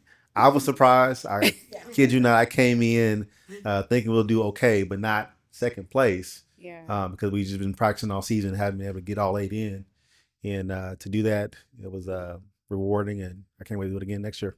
Yeah. I'll say the same thing, being kind, because I know when I first started rowing, I'm like, now Your I know body, y'all want. everything. Yeah. And Shawntay was on the boat with me, so she was like, "Kiara, it's okay, like calm down." I'm like, I cannot get it. I was so upset with myself, playing basketball in high school and being grown and trying to take on a new task. I'm like, what is it? Like, am I not coordinated? Like, but as time went on, like I got better, and we won last year. And the years before that, yeah. So, it was a good time just seeing other teams get competitive, and seeing Northeast win. That was a big one, because it's just like it keeps the trash talking going. Yeah. Yeah. So, And you never know who gonna win. you never That's the know. thing. You never know. You never know. You never know. Yeah. Yeah, I took that L with pride. I'm like, okay, see y'all. Y'all came hard this year, So That's the other part too. Like when you see everyone else win. Oh, sorry. When you see anyone else win, you're not mad. Yeah. Yeah. You literally looking around like, dude, like they did that. Yeah. And I feel that's what also makes all this great. I mean, Southeast wasn't even there the first year, and when they came the second year, Southeast was something to be reckoned with. We was in the top 3. Right. And the fastest. And Oh, the yes. fastest time. Yes. Thank you. However, even when y'all came, it was like, oh shoot. Yeah, where they come from? Southeast is gonna be, we gonna have to, pay attention. Yeah. But when we all win, whoever wins, you just happy. You're just like, we did it. Yeah. It was worth it. Yeah. So I gotta pop a little collars over here. Listen, I was on that team. We came in fastest time and everything, second year. Top 3, you know what I said? Yep, did. Then we was second place this year. Shout out to my Southeast folks over there. So, I'm just saying. Okay, I'm gonna go on with the next question. Okay, why is it important for events like this to exist in our community, and what do you hope the younger generation takes from watching you compete? I think it's important simply because we are out there on water doing the unspeakable. That is a place that people don't expect Black people to be. We don't even want to get our hair wet. So in seeing the camaraderie, in seeing us get out there and dominate in a predominantly white male sport, and you see all ages, young and older, out there just putting it all on the line, it gives a sense of pride. It gives encouragement for sure. It's showing kids, you can do anything if you put your mind to it. And then having an entire community back you, it means everything. I watch the videos and I'm like, Facebook is going to be sick of me. But guess what? I'm going to post it every time I see it. Every single time. And I think that it's super important for our kids to see it. The generation that probably would have done it had they known. And I think that it's a very commendable experience just to be able to be in that space and get the type of limelight, so to speak, that we're getting. So I think it's ultra mega super important. Yeah. Anybody else? Oh, okay. Cause she up there quiet. Listen, she was talking this whole time before. You real quiet. I just want to identify that the only reason why my first year that you all won is because, the weather. I just want to, I just have to put it all together before I move forward. I do want to identify that the weather was an issue. They delayed us. We did beat Millwood, and you all had your whole 7. So then they wanted to change things. So that's why you all won. My bad, Lucretia. And so, moving forward this year, we get the recognition, even though your eyes are twisted, but we did the work, and one of our players crabbed out. We had 10 the whole season. So that's another thing that I'm happy about. But all in all, the thing that I'm most happy about, and I think I shared this before, is that what's important is our children get to see us. Yes. It releases the limitations on the things that we can do. And like the story that my child carries, she's 6, but like when we're going places, numerous times she have shared with other people in the car before O'Connor was built. We rode there, all of us that have been there. But now, like now that O'Connor is there, that's something that she can share, and she does share it with other people. Like my mama rode down there, that bragging right. Yeah. So it's already embedded in her to row. Yeah. Get your grandkids and everybody else ready. So, she will row for Douglas. She will win. She will be on the platform. I'm sorry. So I just want to say that's the important thing that I think. And then the privilege that I got to row with my niece and nephew. My first 2 years. That's awesome. Like, yeah. That is one thing that definitely sunk in my heart. And I got to row with him again this year, even though he quit. But he came back, and I'm very, very glad because he didn't come to play. Yeah, yeah. I got something to say about that. I just wanted to piggyback off of that. The importance of the community and the kids and stuff seeing us row, but also the exposure and history. Yeah. The Grove. I never knew nothing about that, and it was my first time hearing that. It's just like, man, like I would have never known that had I not rowed, So I just wanted to piggyback off of that. Yeah, that's awesome. I'll say this as a descendant of those from Walnut Grove, from the Walnut Grove area. I am proud of each and every one of y'all. And I know that my ancestors, that my great grandfather and all of them would be so proud of what it's become.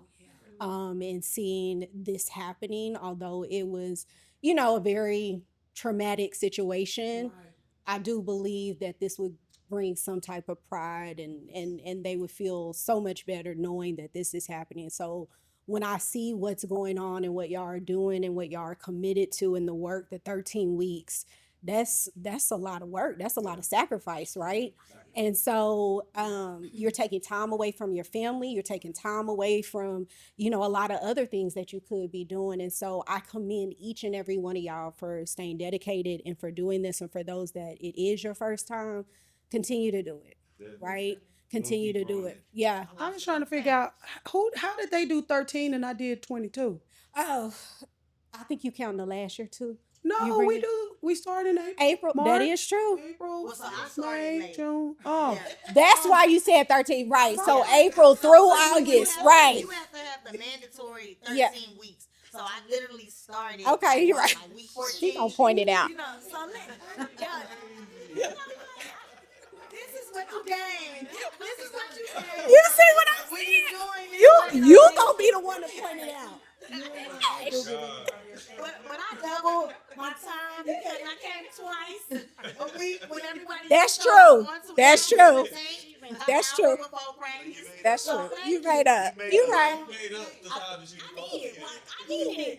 If you wanted to seat to do the job. Okay. She did her time. Okay. Squirrel feather. And I didn't come out the boat. All right. So last question. What would you guys say to Miss Shawntay Alexander? Thank you.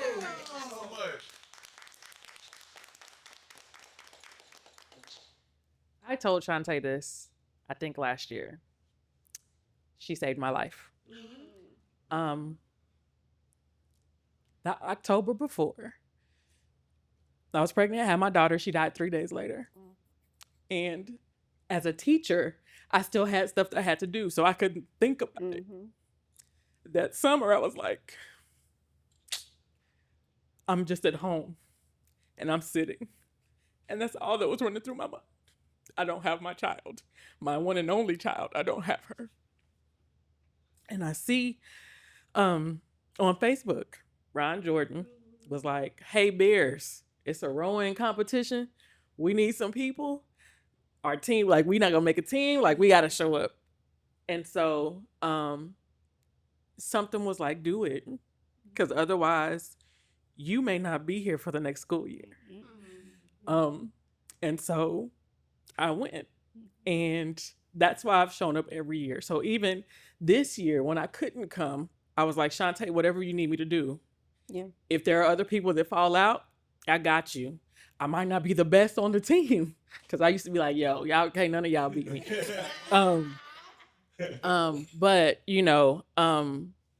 I still like listen, whatever she asked me to do, whenever she asked me to do it, I'm gonna be there because she saved my life. And so from the bottom of my heart, and you know this because I've told you that, anything, whenever, wherever, I'm gonna show up.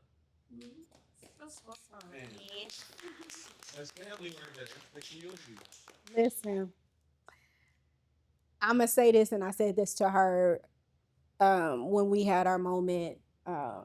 This is why you're necessary. Yes. This is why he chose you. Girl, don't make us all cry. So your obedience and y'all's obedience is tied to somebody else's blessing. So you're necessary. Thank you for sharing that. I appreciate y'all for being here. I will see y'all next year. I ain't gonna be rowing, but I'll be there in support. Okay. I love y'all. Thank y'all so much. Is there anything else y'all want to share? Anybody else? I want to say. Let's listen. Wait, are you coming back? I hope you're gonna say you're coming coming back. back. She's coming. Because I'm not giving you this mic unless you say you're coming back. You got to. I don't know what to tell her. I don't think anyone else has something to say if she's not saying she's coming back. I'm gonna say, oh, she's coming back. You should see. No. Like this is the thing. There's a time and there's a season, and in order for you to enjoy it, like this has been therapeutic to me. Yeah. I work with us, and so I love that her story because I had met her before, and then I only called her the teacher. I never knew her name. And so when I met her, my spirit was happy and it was great. So I'm glad because I don't have any friends outside of a Trojan. So to have these bridges, I'm being honest. None of my friends go to any other schools if I didn't know you before. Yeah. Totally. Like solid. Yeah. No change. But no, I know that when it's my season, it's up. And so I do have to take a break. Now my team, you know what I'm saying? I love them. I don't know how I fell so in love with these people this year, but I did. So I will be there to advocate in the most kindest way that I can possibly can and support you all the best way. But you have to know when it's to take a break. And so I will definitely be taking a break this year. We see you next year. We'll see you at week 22 or week 1 of See you next year. We see how you feel next year. right? Before it's all over, I just wanted to give another extended kudos to Shawntay. She is literally changing lives. Your experience for sure, but just seeing the sponsorship, the camaraderie, she's putting businesses on and up. She's encouraging other people. I work for a state agency, and with me bragging on our only Black regatta in the United States, they're like, sponsored by Riversport. And I'm like, yes. And they're like, how can we be down? And I'm like, okay, we would love to sponsor. We would love to do this. So you're not just doing it for the community. You're doing it for our kids. You're doing it for the kids. You're doing it for our ancestors. And I really appreciate everything that you do. As Sunshine said, indeed, it is therapeutic. I would never think that I would even have the courage to get on water because I don't know how to swim still. And this is my second year doing it. And I just get out there with the most confidence because Shawntay is very good at saying, sis, you can do it. She's really, really good at that. She in that tone, you can do it. And that just calms you. And then you have, the 7 people behind you or the 7 people in front of you, you learn to trust them. And it's doing more than allowing us to show our competitive nature. It's building relationships that we would not have. It is sustaining the culture that we need. It is providing friendships. It's providing relationships that have nothing to do with rowing. It's business. And I really am appreciative, and I am so grateful to have been a part of history because you are literally making it. Yes. Yeah. That's it. Mic drop. We done. We done. Thank y'all again. I love y'all all. I appreciate y'all. And We now, need a prediction who gonna win next year. oh, John Marshall, ain't no question. And the only one that was heard was this one. So Millwood comes through. I feel about that. Yeah. I love y'all. Thank y'all. We good. Welcome. How are you? Thank you. I am well. I'm so excited to be in the real room Come on. with my sister. Finally. It's really an honor. Yes. Yes, finally here. I'm honored to have you here. Listen, I'm just excited about all that you're doing, the work that you put in, the sacrifice, and just how it's all paying off. Founder of Oklahoma City Black Alumni Coalition, and you doing your thing, sis. I'm super proud of you. Thank you. Have you had a moment now that we are 2 weeks out from the actual event? Have you had a moment to take it all in? Well, I will say, just quickly, Yes. co-founder of OBAC, of Oklahoma City. Co-founder, Yes, I yes. started this in grad school with some lovely ladies, and I always like to make sure credit is Yeah, given for where sure. credit is due. For But, sure. once we all graduated, I definitely went on to take the lead, and therefore I'm the founding executive director. But I have certainly founded the Riverboat Classic. Okay. And I love that God has trusted me with that vision. It certainly wasn't mine. Yeah. The way it's growing, I can, if it was up to me, none of this would have happened. I would have shot myself in the foot so many years ago. Yeah. But your question, what was your question? How have you had time to take it all in? Taking it in. No. Yeah. I think, and you understand this probably as an entrepreneur, there's the things that you do on the camera, visible, the posting and all that. But then there are the behind the scene duties that are very rampant. So, of course, I have to get back into fundraising mode. There's other work that we want to do as far as developing our programs in the coalition so that people don't misconstrue what our mission is about. Yeah. We're more than just fun and games. As awesome as the River Bowl is, we're here to make another impact as well. So there's a reason why our focus is community building. Yeah. Rowing is just the catalyst. And so our job now is trying to build the capacity to showcase that so people can get involved in that in the way that we envision. Yeah. And what is the way that you envisioned? It's about identity for me. And everything we do, it seems like that is the word that just keeps coming up. Yeah. When I think about the school communities that we bring together and the struggle with identity for each of the schools in a different way, whether Yeah. it was a building closing or a renaming or, integration and, gentrification, Yeah. relocating, all the different ways that our identity has been threatened. This is important because Oklahoma City is growing. It, and you know this as a Yes. realtor, you can see the growth and development. It's important for us to not be left behind. It's Right. important for us to stand in the middle of that and take up space and claim and reclaim our identities. Yeah. No, that's good. It's crazy because when I think of identity, I think about, Walnut Grove, and I think about all the people that, have lost some of who they are behind a lot of things that has happened within our city, or within our city. I said city, whatever it is. And so for me, it's personal, like I get it. But when you look at the impact that you guys have had in the short amount of time that you've had, and to learn about Walnut Grove and the other communities, right? How has that made you feel? And for anybody that doesn't know, right? Okay.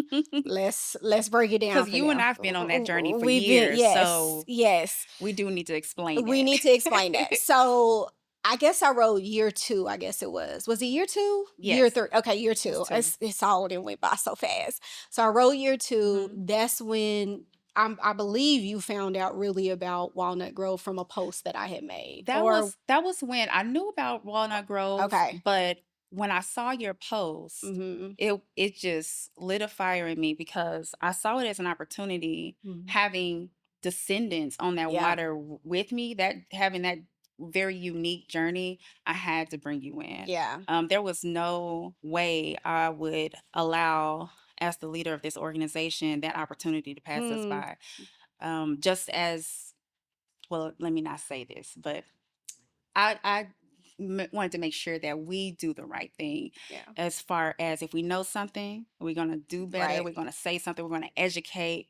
We're going to use that as, an opportunity to support resilience and healing and all those things. Because if that story doesn't come back Hmm. around full circle, what we're doing is going to be in vain. Yeah. And it was a challenge. So for those who do not know, where we row at the River Bowl, of course, we're doing the unique thing in the nation, perhaps the world, in bringing Black people to the water at Hold this on. The magnitude. nation and possibly the world. Yes, That's a big ma'am. that's a big We deal. are the first Period. Black-led and Black-centered regatta in the Yes. nation. Yes. Regatta is another term for like rowing, like water race boat Mhm.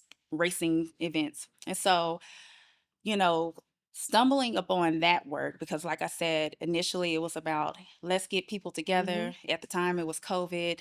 We needed to be outside, and we were not afraid to do something bold and challenge the stigma and the oppressed thinking and realities that we face. So we stepped into the lane of rowing.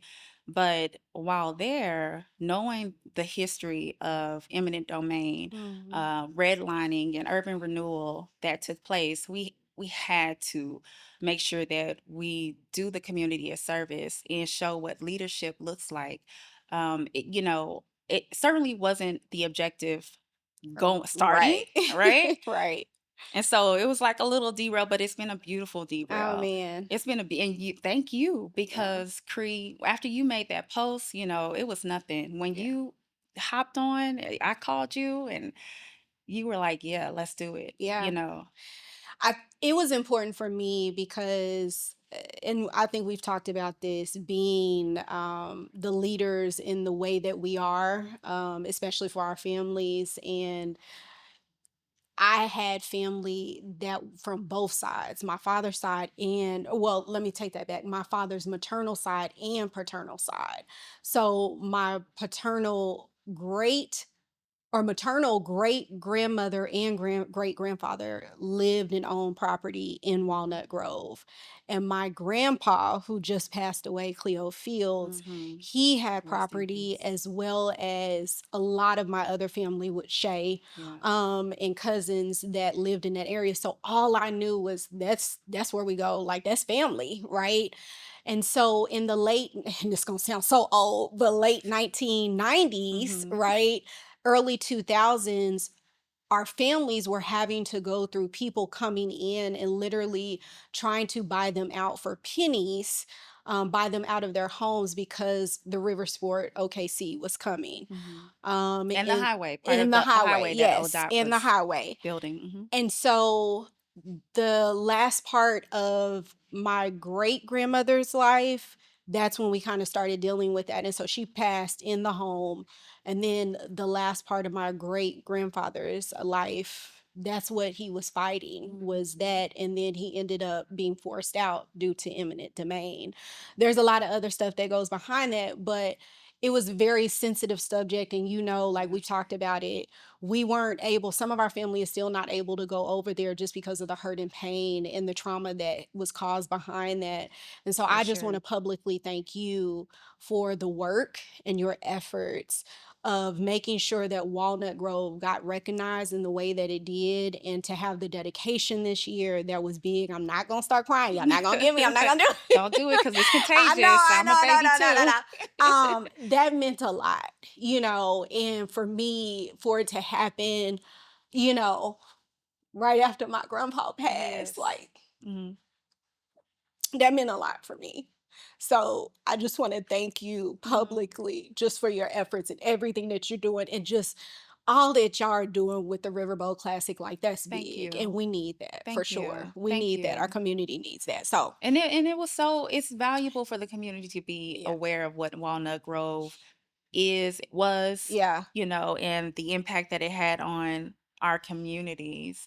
Um, One, of course, to deepen the connection, the sense of belonging while we're Yeah. doing this very unique, this elite sport that we haven't had access to in Right. all these the hundreds of years, right? Yeah. So there's that, you know, just making sure that, you know, we understand the connection there. But then, like I said, the opportunity to educate and learn how to lead differently. We don't have Mm-hmm. to be passive.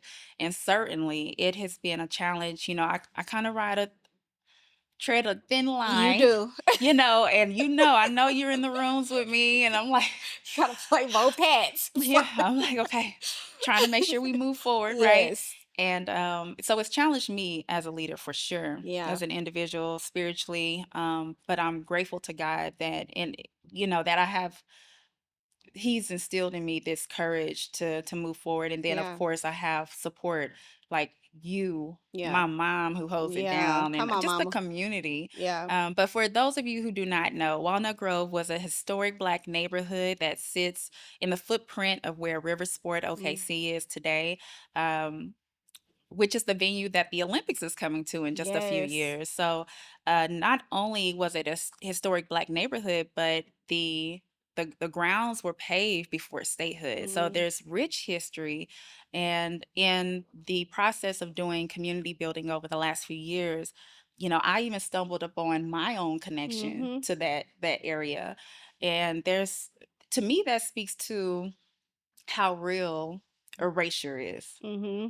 because all I pointed to was Big Mama's house on the east side. Yep. And for me, and I never thought to think about what happened before Right. that house, Yeah. but yeah, I could just go on and on, Yeah. but this journey has been valuable for me. I think it's just strengthened our connection, you and Mm-hmm. I, girl. I Mm-hmm. just love that you're Mm-hmm. on that journey with me, and I can't wait to continue doing the efforts. Yes. And I know we have some plans. So Yes. thank you. Yes.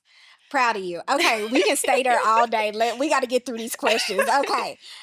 When you think about the sacrifices and the late nights that it took to get to this point, Mhm. right? And just how impactful it's all been, what keeps you going when it gets hard? I have to remind myself sometimes, because sometimes I throw tantrums Yeah. in my inner circle, just like Right. the rest of us. Yes.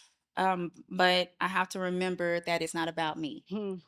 You know It's a what? bigger picture. It's a bigger picture. Mm-hmm. When I first started the journey of leading OBAC, I was like I mentioned, there were other ladies Mm-hmm. involved, and when it was time for them to step away, I was all up in my feelings. I was holding grudges. I was mad. I'm like, oh no, because I didn't want to be front and center. I didn't want to Mm. speak. I was just very low key, still am really. Yeah. But God dealt with me, and I remember a friend. I remember complaining Mm. in the beginning of having to fit before River Bowl, just Yeah. trying to lead OBAC, that decision in itself. And she was so blunt. She said, "Girl, well, if you don't want to do it, just give the play to somebody else and let them do it, Hmm. because God don't need you." And Mm. I'm like, dang, she went deep with it. Dang. But the way I appreciated that, Yeah. because I'll always return back to that message. God doesn't need me to do that, to do His will, right? And so it reminds me of the honor, Mm-hmm. and how oh girl, I'm a baby. You've been chosen for this moment. He chose you. I'm extremely grateful to, Yeah.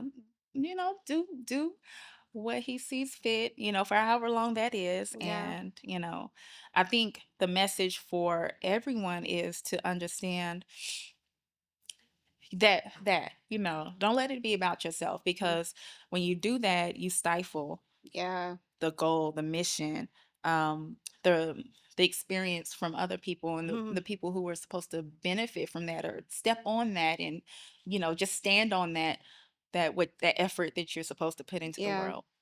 I always say this, and you're so right. I always say, um, you know, your obedience is tied to somebody else's blessing.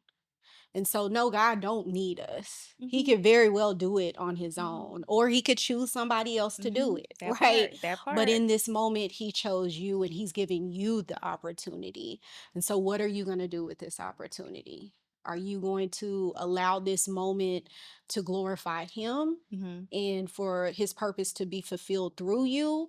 Or are you going to sit back and take it all in and say, "Oh, it's me, it's me, It's I did right. it," right?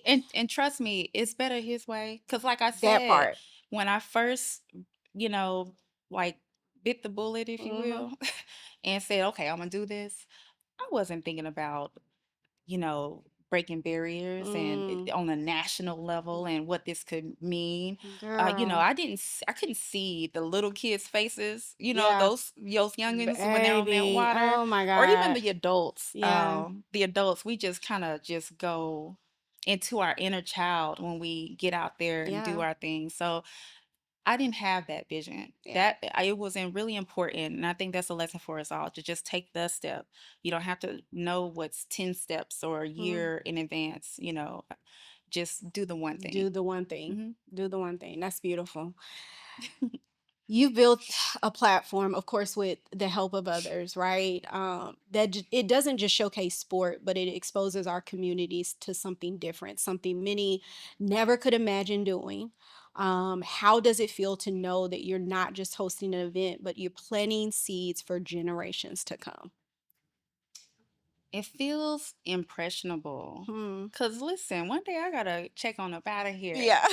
So, I think it's very cool to, you you know, ha- have a little Yeah. Shawntay in some Yeah. way of history. Yeah. Um, I think it's really cool. Something my son can see, Hmm. because I bring him with me everywhere. He's been Yes. on this journey, girl. Um, this has really grown me in just a way that I feel like nothing else has been, could. Yeah. Um, Let me see. What's the question? One more time. I want to make sure that I answer it thoroughly. How does it feel to know you're not just hosting an event, but you're planting seeds for generations to come? Yeah, that part. That just Yeah. the lasting impression, Yeah. and then someone will take it somewhere else and somewhere to, it'll continue to grow. But, to be on the ground level, like started, visionary, curating it, and we still have, there's still things that we Right. want to do now, but I think it's just very cool. Yeah. Yeah. I'm gonna go to your son real quick. Okay. I watched that young man. He's with you at almost everything. Um, the sacrifices that I know he's had to make, Hmm. and sacrifices that you've made due to all of this. What has that been like? Because I know that's your baby, and I know you love him to the core. What has that been like, going on this journey with him? It's been special. Yeah. I think we've he's gotten to know his mama, see his mama more than just his mom, Mhm. because back before River Bowl, I was still in the community. Mhm. Like I said, I was just more behind the scenes, I'm at the meetings and Yeah. things like that. So he was there when he was smaller, Yeah. just growing the patience. Now the conversation is, I'm like, son, I want to trick this out, right? Yeah. I want it to be the Essence Festival of Yeah. Oklahoma Come City, on. baby. So you're gonna have to, I'm gonna have to pass on some things to you. Yeah. You just get ready. And, I feel like now I'm acting a little bit of like our diva, Miss Beyonce, Hmm. how she's bringing the girls along. Mhm. So in our reunion weekend, my son got to MC at one of the special nights where the Okay. Olympians and the cast of A Most Beautiful Thing were Yes. there. And for me, it was just like, okay, yeah, I'm gonna put him on, Yeah. you know. And when I went home, I thought of the idea. I said, "Ooh, son, I need to put you on the stage. He was like, well, I ain't gonna be talking long. And he's too Yeah, chill. yeah. I was like, no, I got you. And I'm gonna get you a script and everything. I'm gonna set you Yeah. up. But let me tell you who's gonna be there. And he Yeah. was like, oh, thanks, Mom. Yeah. This thanks. I'm like, don't, no doubt. It's me and you. Yeah. This is all, whew, you know how Yeah. it is with the babies. Yeah. It serves a bigger purpose for us in so many ways. So any benefit, he's a beneficiary of anything that I Yeah. do, for sure. Yeah. And I think it's taught him a level of responsibility and maturity. So many, his teachers, anyone that he's around, they're constantly praising me on, just his Yes. character, Yeah. and I'd like to think that some of the responsibility that I've impressed upon him or just exposed him to is going to help him to dream big and understand that he don't have to ask for anything. Anything. If he could think about it, he could find a way to get up and been there. And Yeah. yeah, so That's how it. we think. That's it. If just that little seed, and Uh-huh. that's what I know. My kids know. Okay, Mama don't play about her business. Yeah. She demands excellence, and that's what I want them to get out of this. Always strive. Don't wait for nobody to give you nothing. You go after it. Like anything is possible if you believe in yourself. And so I truly believe him watching you is helping to build that in him and him believe even more in himself. So kudos to you, Thank ma'am. you, girl. Kudos to Thank you. you. You know I love you. I can't even. Thank Okay, okay, you. okay. A couple more questions. How do you see the River Bowl Classic evolving from here? What's next in the vision? If you want to share. Well, you already know long term, I just said, the Essence Festival of Yes. Oklahoma City, a tourist attraction. That's grand and everything. But, right now, I think most immediate, I'm still taking, my thoughts from this past Mhm. few weeks and trying to focus on making it sharp, tightening, the Yeah. thing up for the next year so that people can have an experience. Yes. This is an elite sport, so I do plan on like bringing it up a Yeah. couple of For notches sure. in a great way Yeah. because, I think as a people we're, it's like let's step into this, you know, this kingdom and queendom Yeah. energy that we possess, Yeah. and understand that it's ours. We Mhm. deserve, it belongs to us. We can do it, Yeah. whatever it is. I'm really grateful that rowing was the catalyst, Yeah. just because how uniquely non-black it is. Mhm. Girl, Yeah. it's so not black, less than 3%. Yeah. And so to do this, I think we challenge and we stare in the face all the stigma and, you know, just all the barriers. Yeah. There's financial, we're in Oklahoma, Mhm. there's just a lot of things going on. So as a people, I think that this is an awesome opportunity for us to tap into that identity. Yeah. Remember that That identity. identity. Yeah. Yes. That's it. That's what I Yes. heard. That identity. That's it. And it's showing us that we can do and be so much more Uh-huh. than what we've seen, And right? experience more. Yes. Like I'm a therapist, Mhm. I have a job. Like And an so actual job. an Yeah, she actual do have a job. Gotta job. pay the bills now. One day, hopefully, back will be paying bills. But anyway, so I'm a therapist by Yeah. day, and man, the first couple of seasons getting out there on the water, Mm. I was just thinking like, man, not having access to Yeah. this when we have the weight of, the weight that Mhm. many of us carry in our communities Yeah. and being able to have water, under us Mhm. and how therapeutic that it's been and calming it's been to be out there. Mhm. And then also just to conquer the fears because we're out there, we have our life vests on Baby, because some of we us can't scared. swim. We scared. We're afraid for our lives. Yeah. But I also think that it really just demonstrates how powerful community Mm. is to us and how important it is to us on a real level because um, we're like, you gonna do it? Yeah. We all gonna do it together. None of us could swim, but being out there together, it was like the piece that we Yeah. needed. So in the middle of all this questionable Mm. atmosphere, as long as we got together, Yeah. we were all right. Yeah. All right. If you could leave one message with every young Black child who watched that weekend, whether they rode or simply witnessed, what would it be? Hold on to your values for sure. I would say don't compromise on whatever your values are. Even if it takes a little bit more time to do something, don't compromise trying to get there quick. Hmm. Um, because not every entity or organization needs to come along with you, Right. right? You have to really tap into that discernment when you're committing yourself, your name, or whatever to anything. For sure.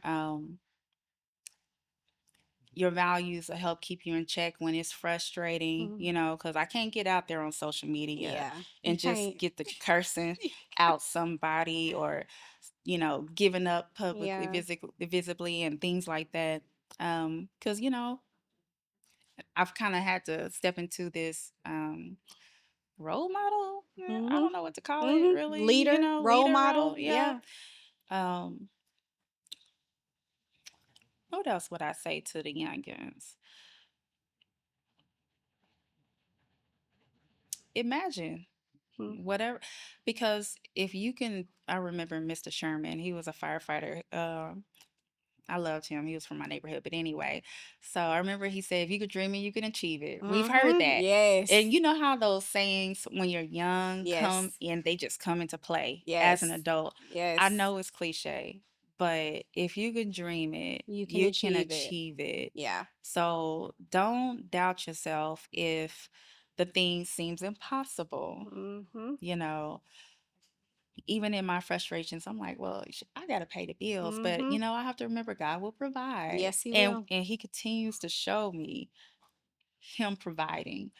Another lesson I would share with the young ones is to not let fear keep Hmm. you from doing anything. Come on. I mean, you know how it is. Once Yeah. you kind of get past it one or two times, you'll Yep. still probably have some anxiety and things like that. Oh, most definitely. But you keep going. It, Yeah. it builds the momentum that you need to just get you there. And you don't Yeah. even know what there is yet, but just do your walk.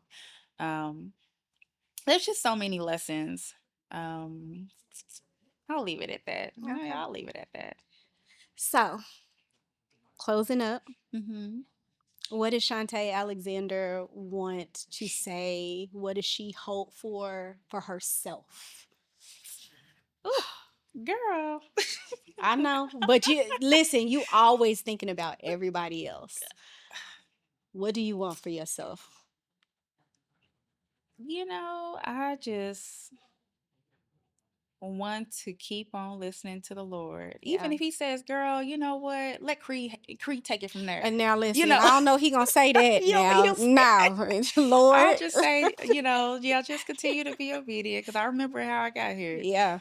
I mean, that's just what it is. Continue to show appreciation, Yeah. because now, I have a team. I'm so Yeah. grateful for the team that, I've been blessed with this year. And, I don't even want to start naming people. Cause I then don't you want to gonna forget yeah, people. no, all y'all.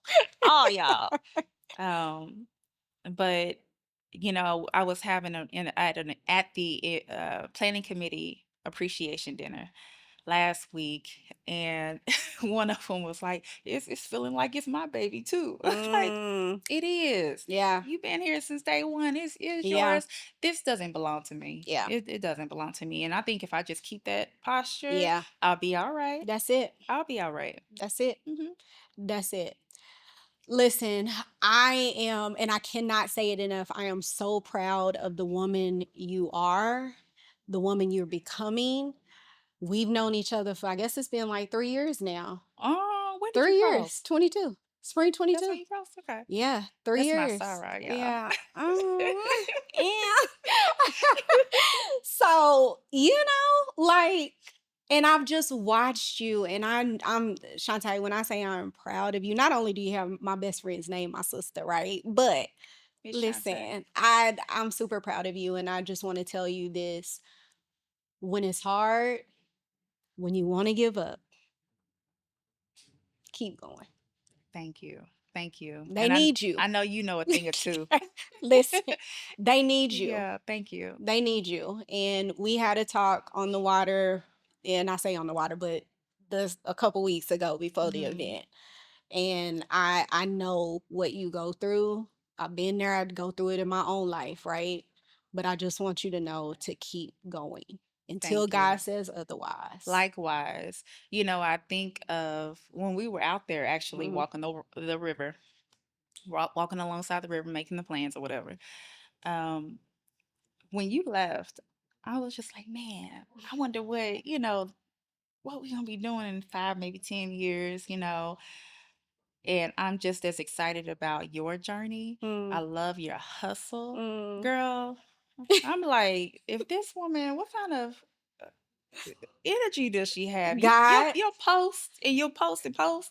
And I think I was late to that meeting. And I'm like, oh, I apologize. She was like, all right, that's all right. I was posting. Yeah. And so I know you're efficient. Yeah. I really respect your drive. And Yeah. I love being able to just have fellowship with someone who just understands. I don't even have to explain it to you. Yeah. So, I'm grateful to God for what he's doing in your life as well. Yeah. And you just keep doing your thing. I appreciate Yeah. it. I love you. I love you too, girl. All right. Well, Wanna cry we again. listen, if anybody wants to help, they want to donate, they want to be a part in any way, how do they do that? You can you may donate Mhm. if you choose. Lord knows we need it. But you can donate at Oklahoma City Black Alumni. Well, no. That's our Facebook and Okay. Instagram handle. OKC Black Alumni Coalition is where you can follow us on those pages. But our website is okcbac.com. Okay. Had to think about that. Yeah. Yeah, and just hit the donate button.